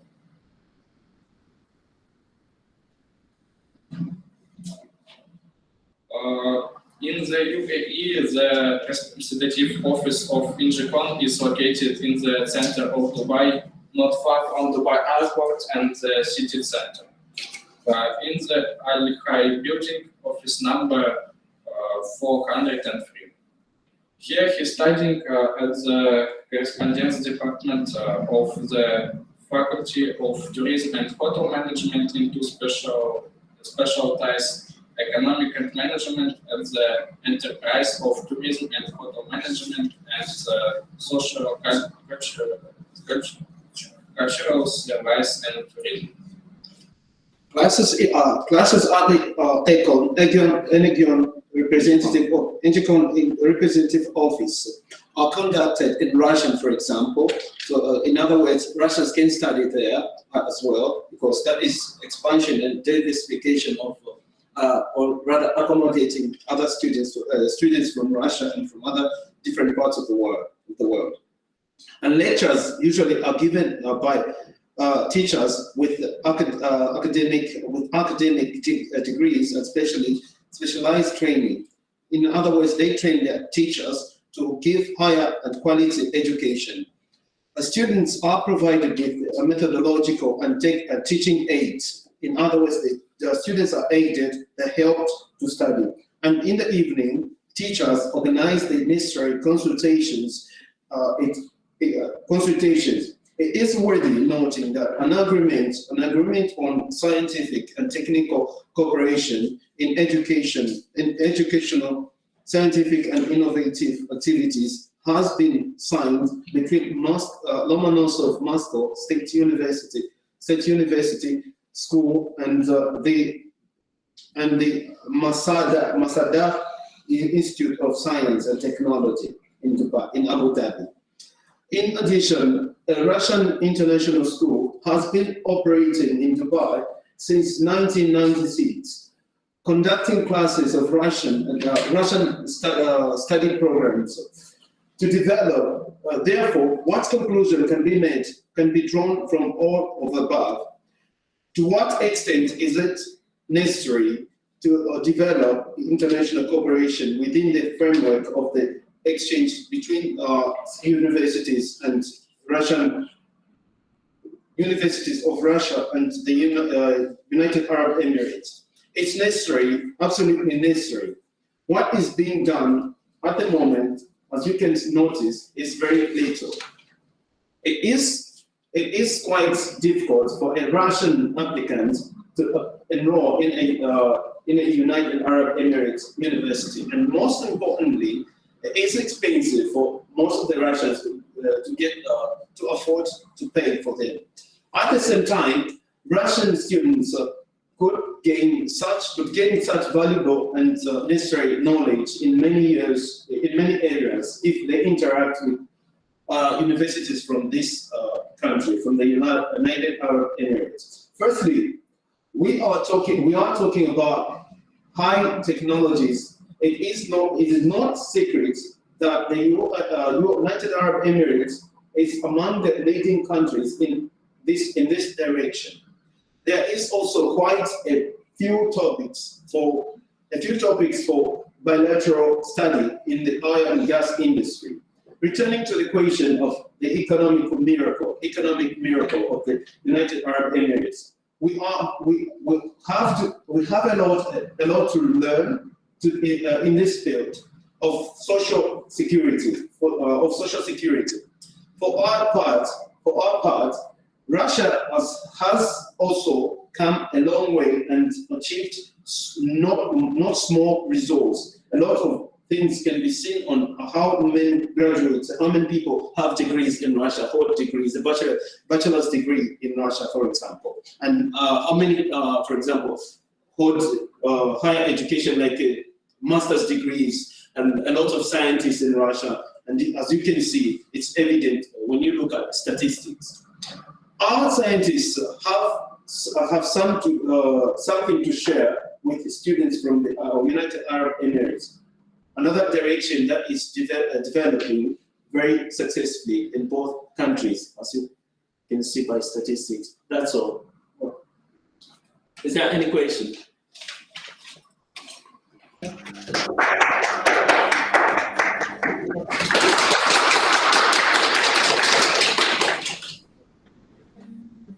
Okay, any questions, please? Yes. Okay, yes, I have a question. Okay, thank you for your presentation, but I would like to ask you about some concrete measures.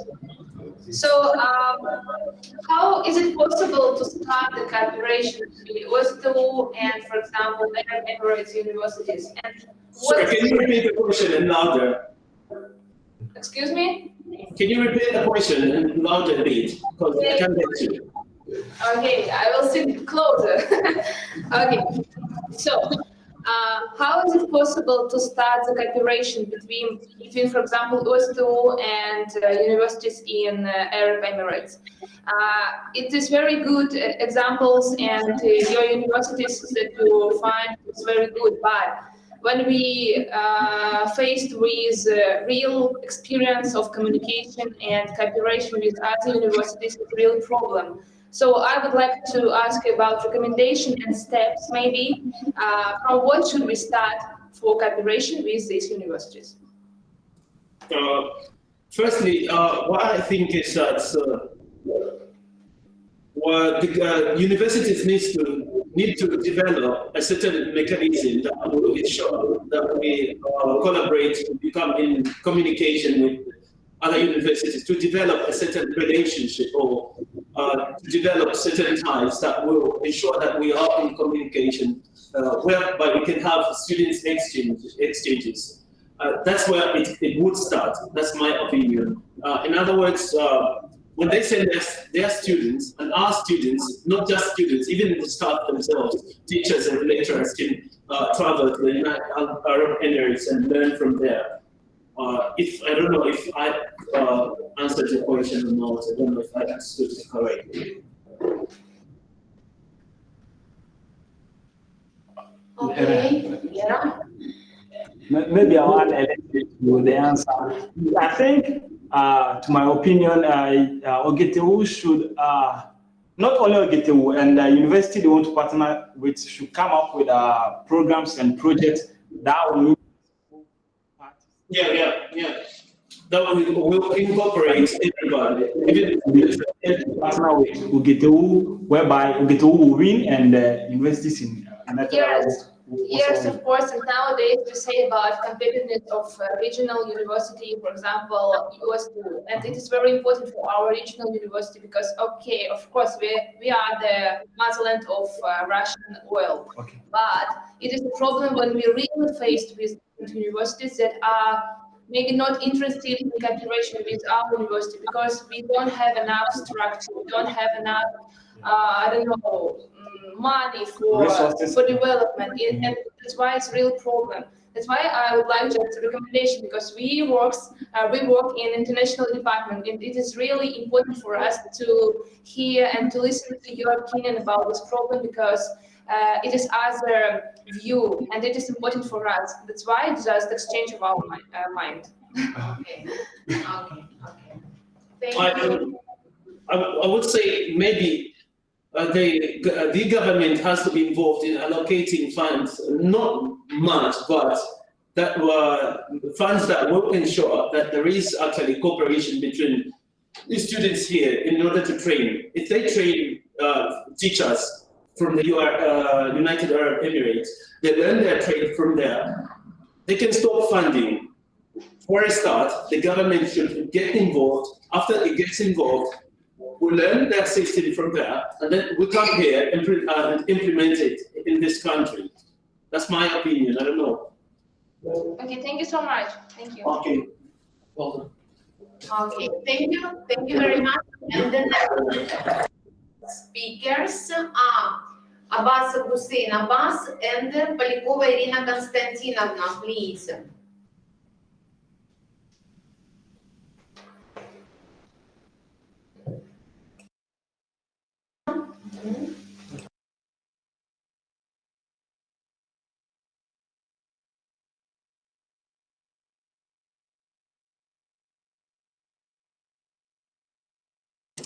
We can't hear you.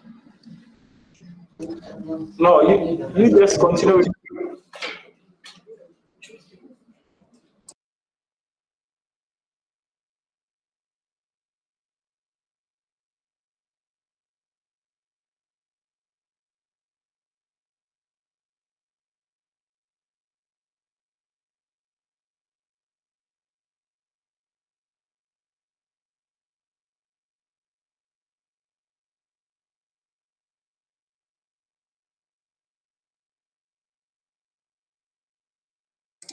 We can't hear you, Irina.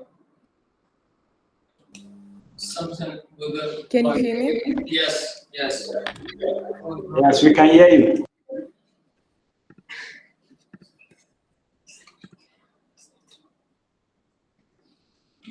All right, can you see my presentation? Yeah. Yeah, we can. Yes, all right.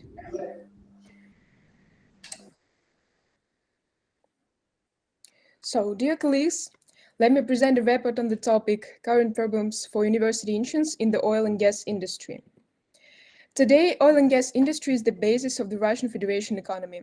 First of all, this is due to the ever-increasing demand of the world market for the energy resources supply. Russia occupies one of the leading positions in this business segment, and therefore the field of study oil and gas remains one of the most promising and prestigious, which every year attracts more and more students who want to get a highly profitable specialization. Today, more than 30 universities successfully operate in Russia, providing education to future professionals in the oil industry. The entrance to Russian universities is based on the results of the Unified State Exam, or UCE.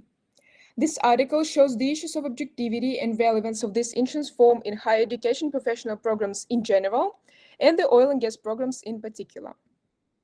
Almost 21 years ago, on the 16th of February 2001, a Unified State Exam was introduced in Russia, which is both a final exam from school and an entrance exam to universities. This was a step towards joining the Bologna process that took place in September 2003. The main goal of the USE is to form an objective system for assessing the quality of training for general educational institutions, graduates, and applicants. The main tasks for the exam include increasing the accessibility of vocational education, ensuring the continuity of general and vocational education, and ensuring the state control and management of the education quality based on an independent assessment of the graduates' training. However, despite such an impressive duration with all the positive aspects, the USE introduces some social tension in society and is very ambitiously assessed by experts. Currently, there's a wide discussion about the expediency of conducting the Unified State Examination and the graduates' assessment objectivity.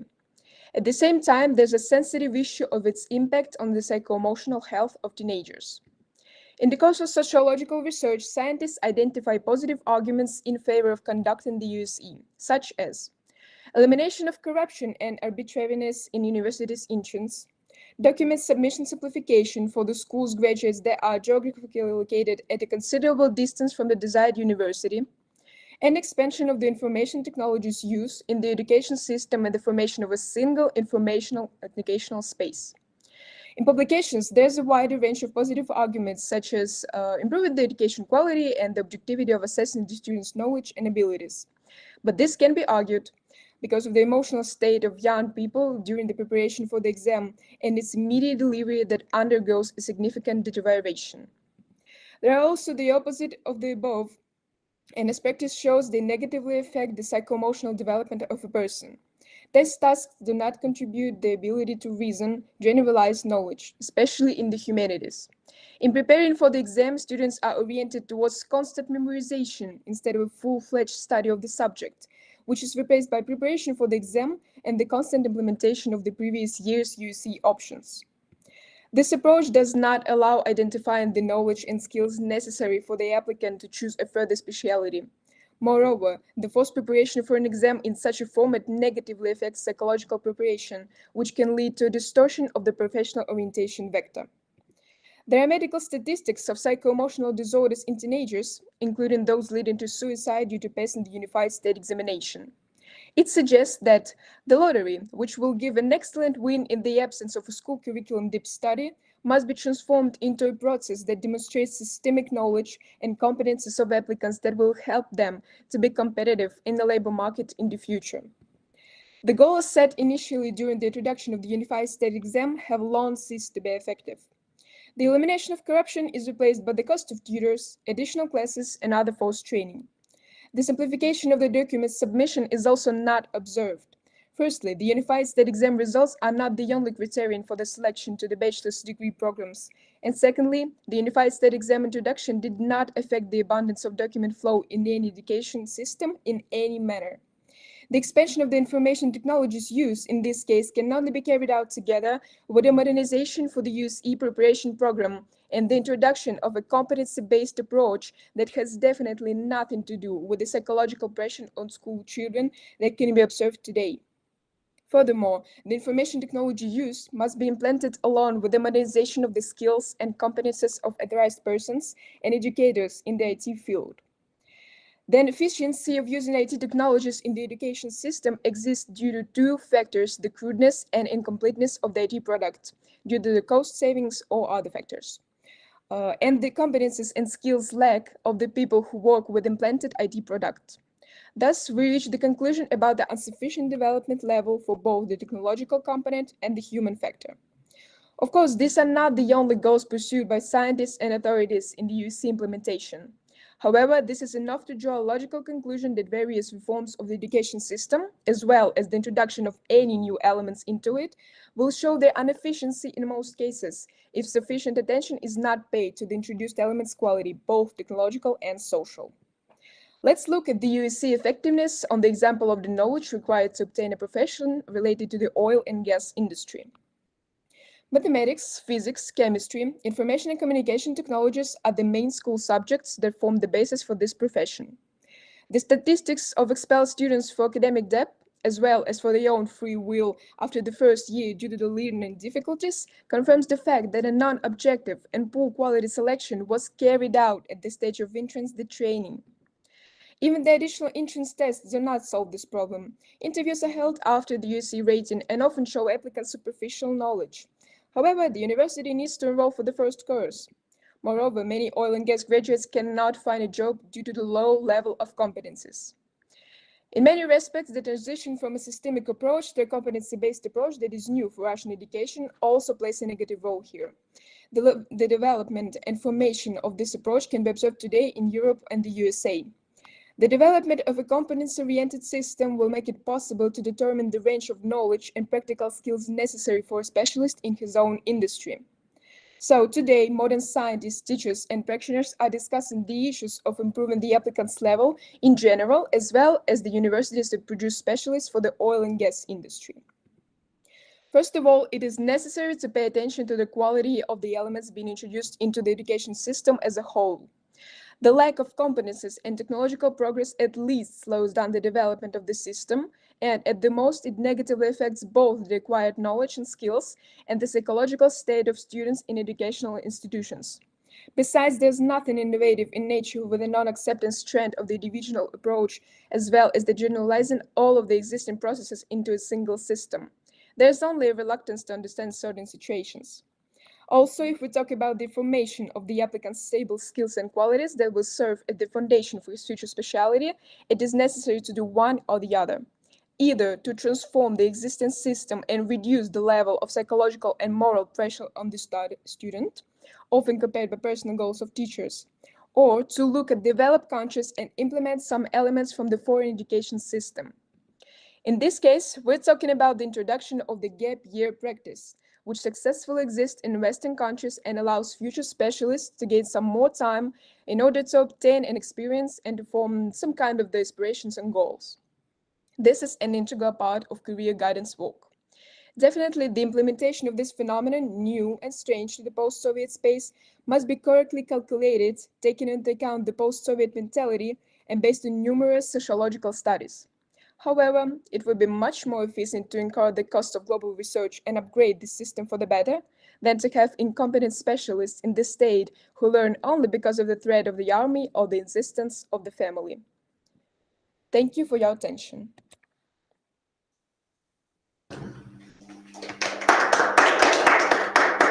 Irina, thank you so much for your informative and practice-oriented presentation. It was really interesting for us. If we don't have any questions, can we move on, please? We welcome to Pichko Natalia Sergeyevna and Pichko, I'm sorry for surname, maybe it was wrong, Artyom Pavlovich and Chugunkina Irina Vladimirovna. Their presentation. Okay, you're welcome, thank you. Good afternoon, dear colleagues. Is our presentation is visible?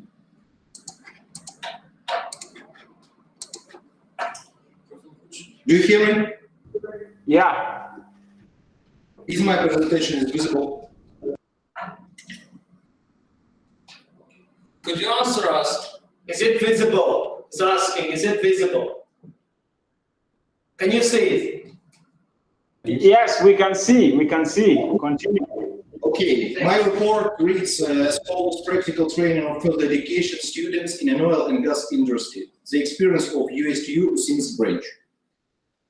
Taking into account the reality of the modern rapid society development in the field of various technologies, the practical training of students in an oil and gas additional professional education programs, of course, has a positive effect on the growth of a qualified specialist. In our time, it is not enough to be narrowly focused specialists. It is necessary to have professional skills that will allow specialists to solve problems aimed in the implementation of complex projects that fall outside their qualifications. For example, the shale fields development stated by the relevance of the development of the Arctic requires a practical experience from a drilling specialist.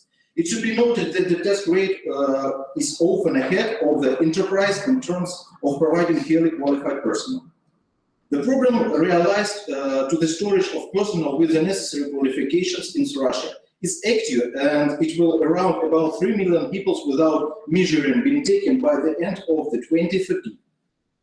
Russian President Vladimir Putin started during a teleconference with the participants in World Skills Movement. However, the problem of a qualified personnel is typical not only for Russia, but for the entire global labor market as well, including Western Europe.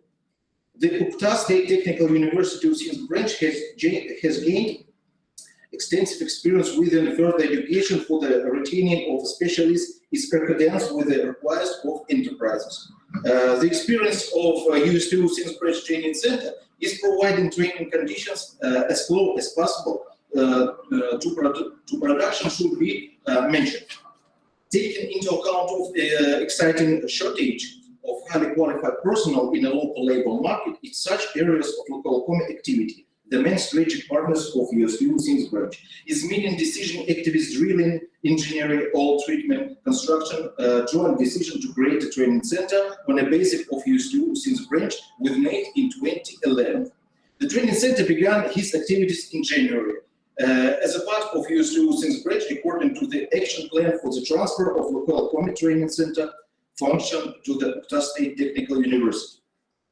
And in accordance with the training services contract between USTU and local economy, it was planned in 2011 to train local economy gas employers in the amount of 1,000 people. 1,000 people at the training center of training programs for working professional and special proposed courses. During 2011, the USTU Usinsk Branch Training Center was accredited to provide educational services in the field of labor protection. Thus, in 2012, 8 labor protection programs for various categories of employers expanded the list of educational services provided at the training center. For 7 years of the cooperation from 2011 to 2017, and with the support of local economy, the USTU Usinsk Branch Training Center is expanding its activities. The number of students is growing.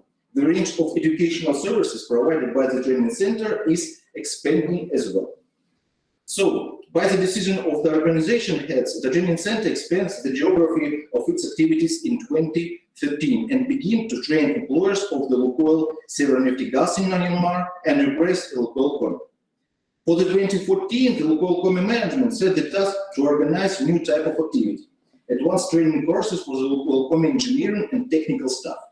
The training center successfully mastered a new type of activity, and only during 2014, 203 people were trained in advanced training courses.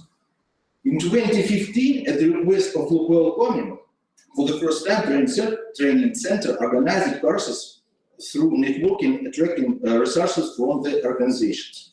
The first experience was the first training members of ground crews to work with the helicopters special. Not only employees of Lukoil Komi, but also employees of other city enterprises are trained at the training center in the areas of field education and vocational training, as well as university students are. In 2015, Lukoil Komi, together with the Ukta State Technical University, implemented an educational project initiated by Lukoil and Komi Republic. On the base of USTU, training center have been created to meet all modern requirements for the training of all production specialists. 2 of them were created in Ukta on the basis of the Mining and Oil College for the training specialists in surface and underground mining, and the USTU Usinsk Branch Training Center was created as well.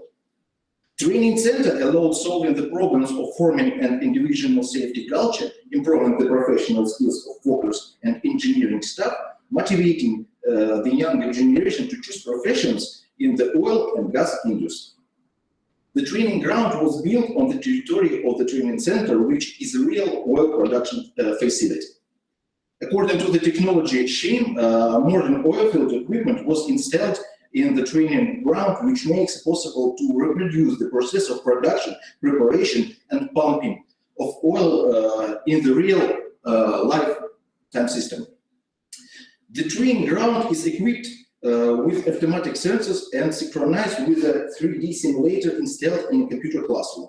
The automatic system enables an operation of oil production process equipment, which allows students to understand the technical processes of oil production and makes it possible to conduct practical experience at the training ground and evaluate results, take exams in the conditions that are close to the production conditions.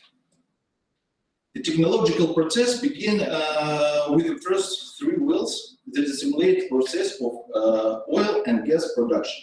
First, a well equipped with a deep well pump.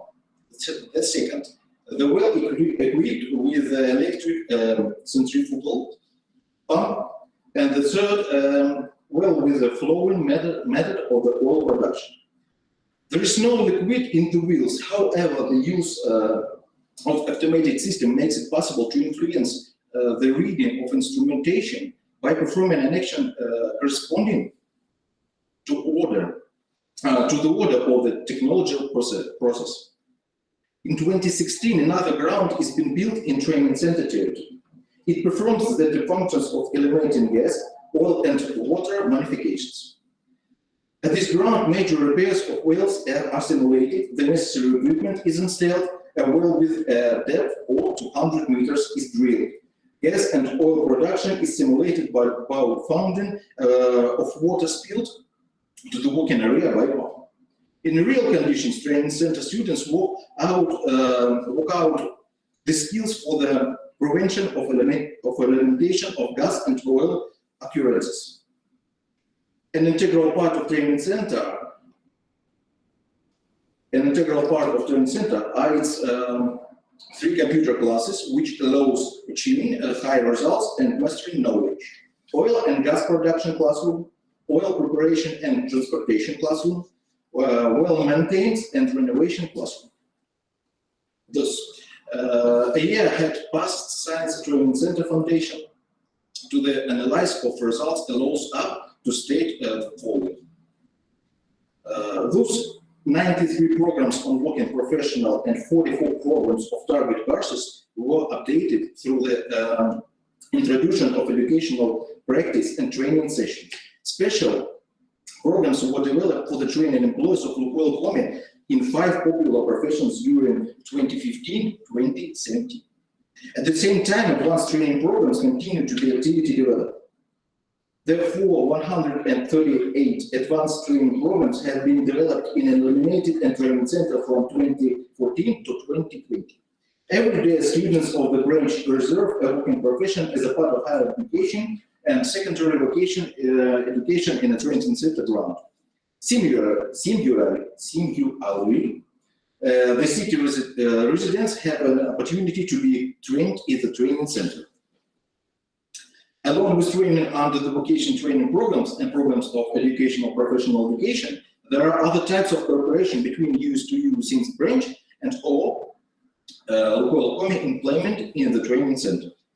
For the first time, rescues units of freelance emergency rescue teams in amount of 15 teams complete at the corporate competition. According to the result of the competition that took place in Astrakhan region, representatives of Timana Pechora received another bronze one. Thus, in 2019, Usins hosted the final stage of a 10th professional excellence contest for the local group employers of the local production area.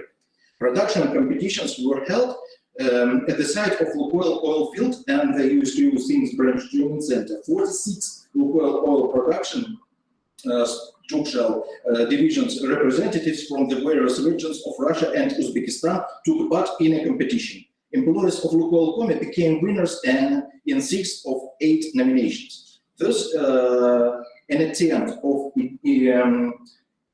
identify of the importance of the development and partnerships mechanism in the further education system. The development of partnerships relations between Lukoil Komi and UGTU that affect a mechanism of providing training conditions as close as possible to the production process prompts further study of making issues for the US2U Usins branch training center development. Thank you for your attention. If you have any questions, I will be glad to answer it. Okay. Do you have any questions? No question. No question. Okay, thank you. Thank you very much. And please, Kapemba, William, are you ready? Yeah.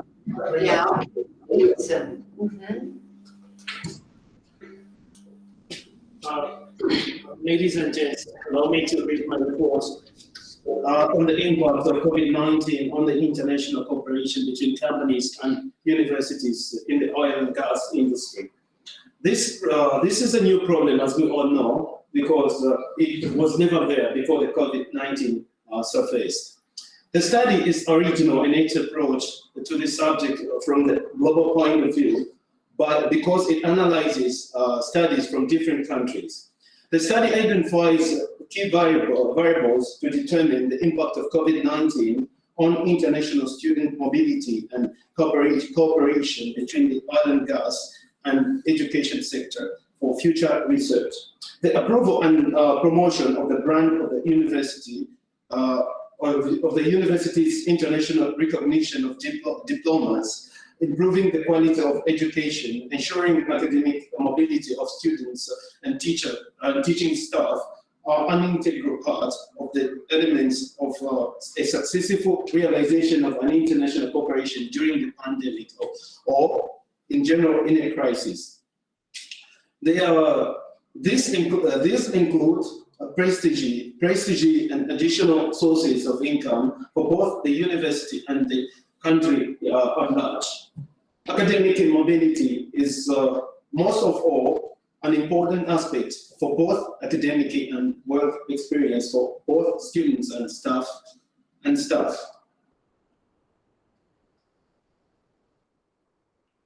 Globalization and integration processes in Europe have actualized the needs to increase the competitiveness of national education systems. The changes that have affected education means methods of teaching, management mechanism, the system of assessing quality of education, and the system of professional training of students for professional activity. Currently, the competitive advantages of the university and that produces future professionals of oil and gas companies are largely determined by the globalization rating, and as well as how well known the university is within the country and on the international level at large. The large oil companies the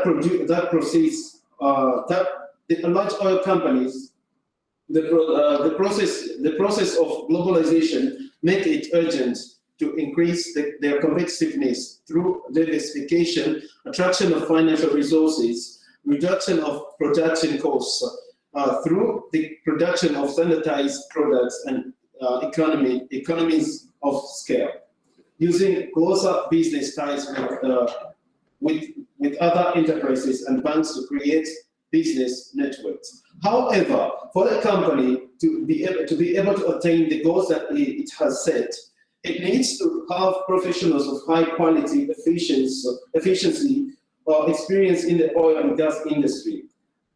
In order to become an ideal choice of a certain position in oil and gas industry, students trained locally and abroad and internationally usually acquire necessary abilities to break the language barrier and expertise to tackle international issues for the experience they gained during international student mobilization and international work internship. The process of globalization causes the need for professional personnel capable of working effectively in new conditions. The solution for this problem can only be achieved through integration of local and international cooperation between universities and as well as companies at both local and international level. Today, the oil and gas company industry faces the following tasks. The first is to produce more energy at lower costs and lower emissions. The world's population is growing, and the demand for energy after the COVID-19 will not only recover but also increase. At the same time, the world needs cleaner energy, so oil and gas companies companies must supply this energy with lower emissions. This is very difficult, but most groups took up with it. The second task is for the oil and gas company, the industry, to jointly invest approximately $500 billion a year just to keep up with the demands. What makes this particularly difficult is the strong headwind of rising capital costs. In the past 2 years, the oil and gas industry has received insufficient funding and investments, especially in the extractive part of the business because of the pandemic. In the process, leading to the reduction of both local and international cooperation due to insufficient funding.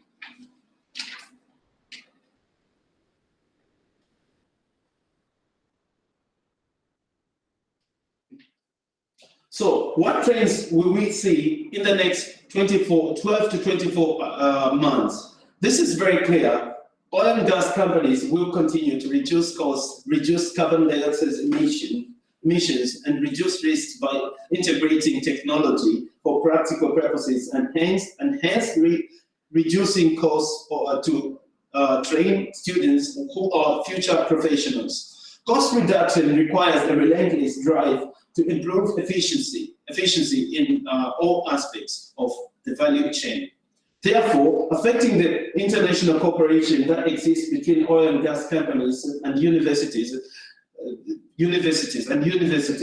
This is very clear because these trends have become necessary conditions for the prosperity and survival of business in the modern energy market. With regards to the supply chain, disruptions determining who bears the risk in the supply chain will require thinking beyond the original supplier in the supply chain. Finally,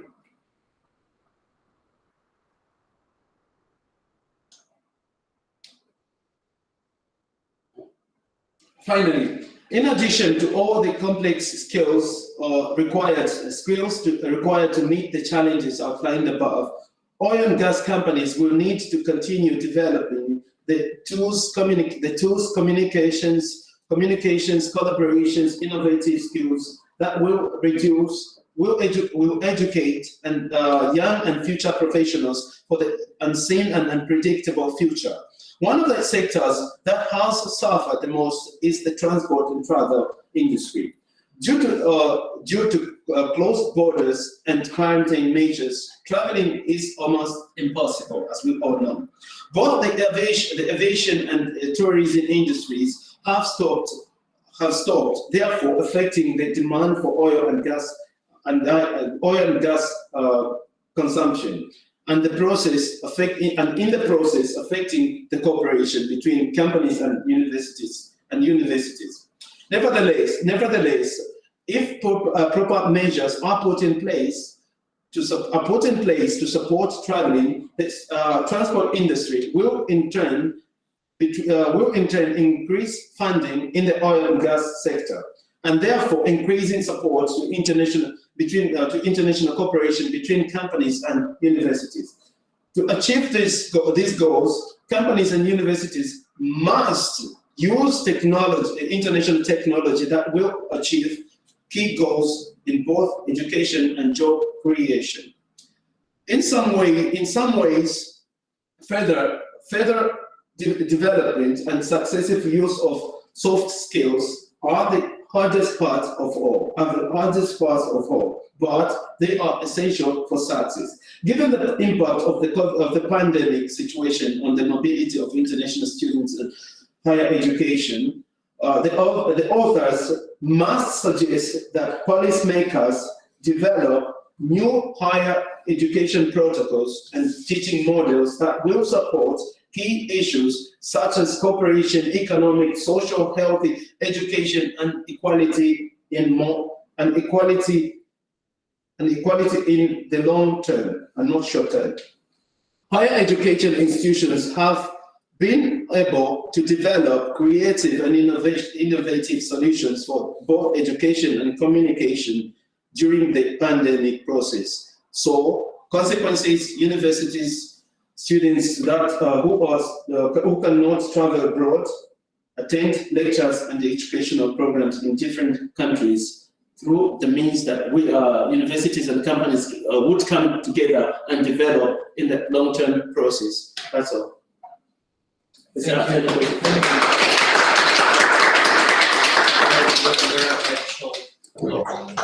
Okay, any questions? No questions. Dear colleagues, thank you very much for being with us, okay, and we hope for further communication, and I guess that it has been a great start of our further communication with us. Thank you so much, and we were very glad to be with you. Thank you. And please don't forget to send your articles till the 20th of February for publishing, please. Don't forget about it. Thank you very much. Take care of yourself. Thank you. Bye. Bye. Thank you. Goodbye.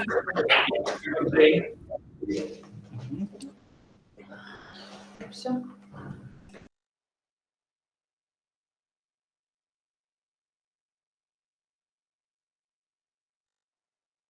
Скажу, чтобы тебя подтянуло на эти курсы. Я думаю, ты любезно согласишься.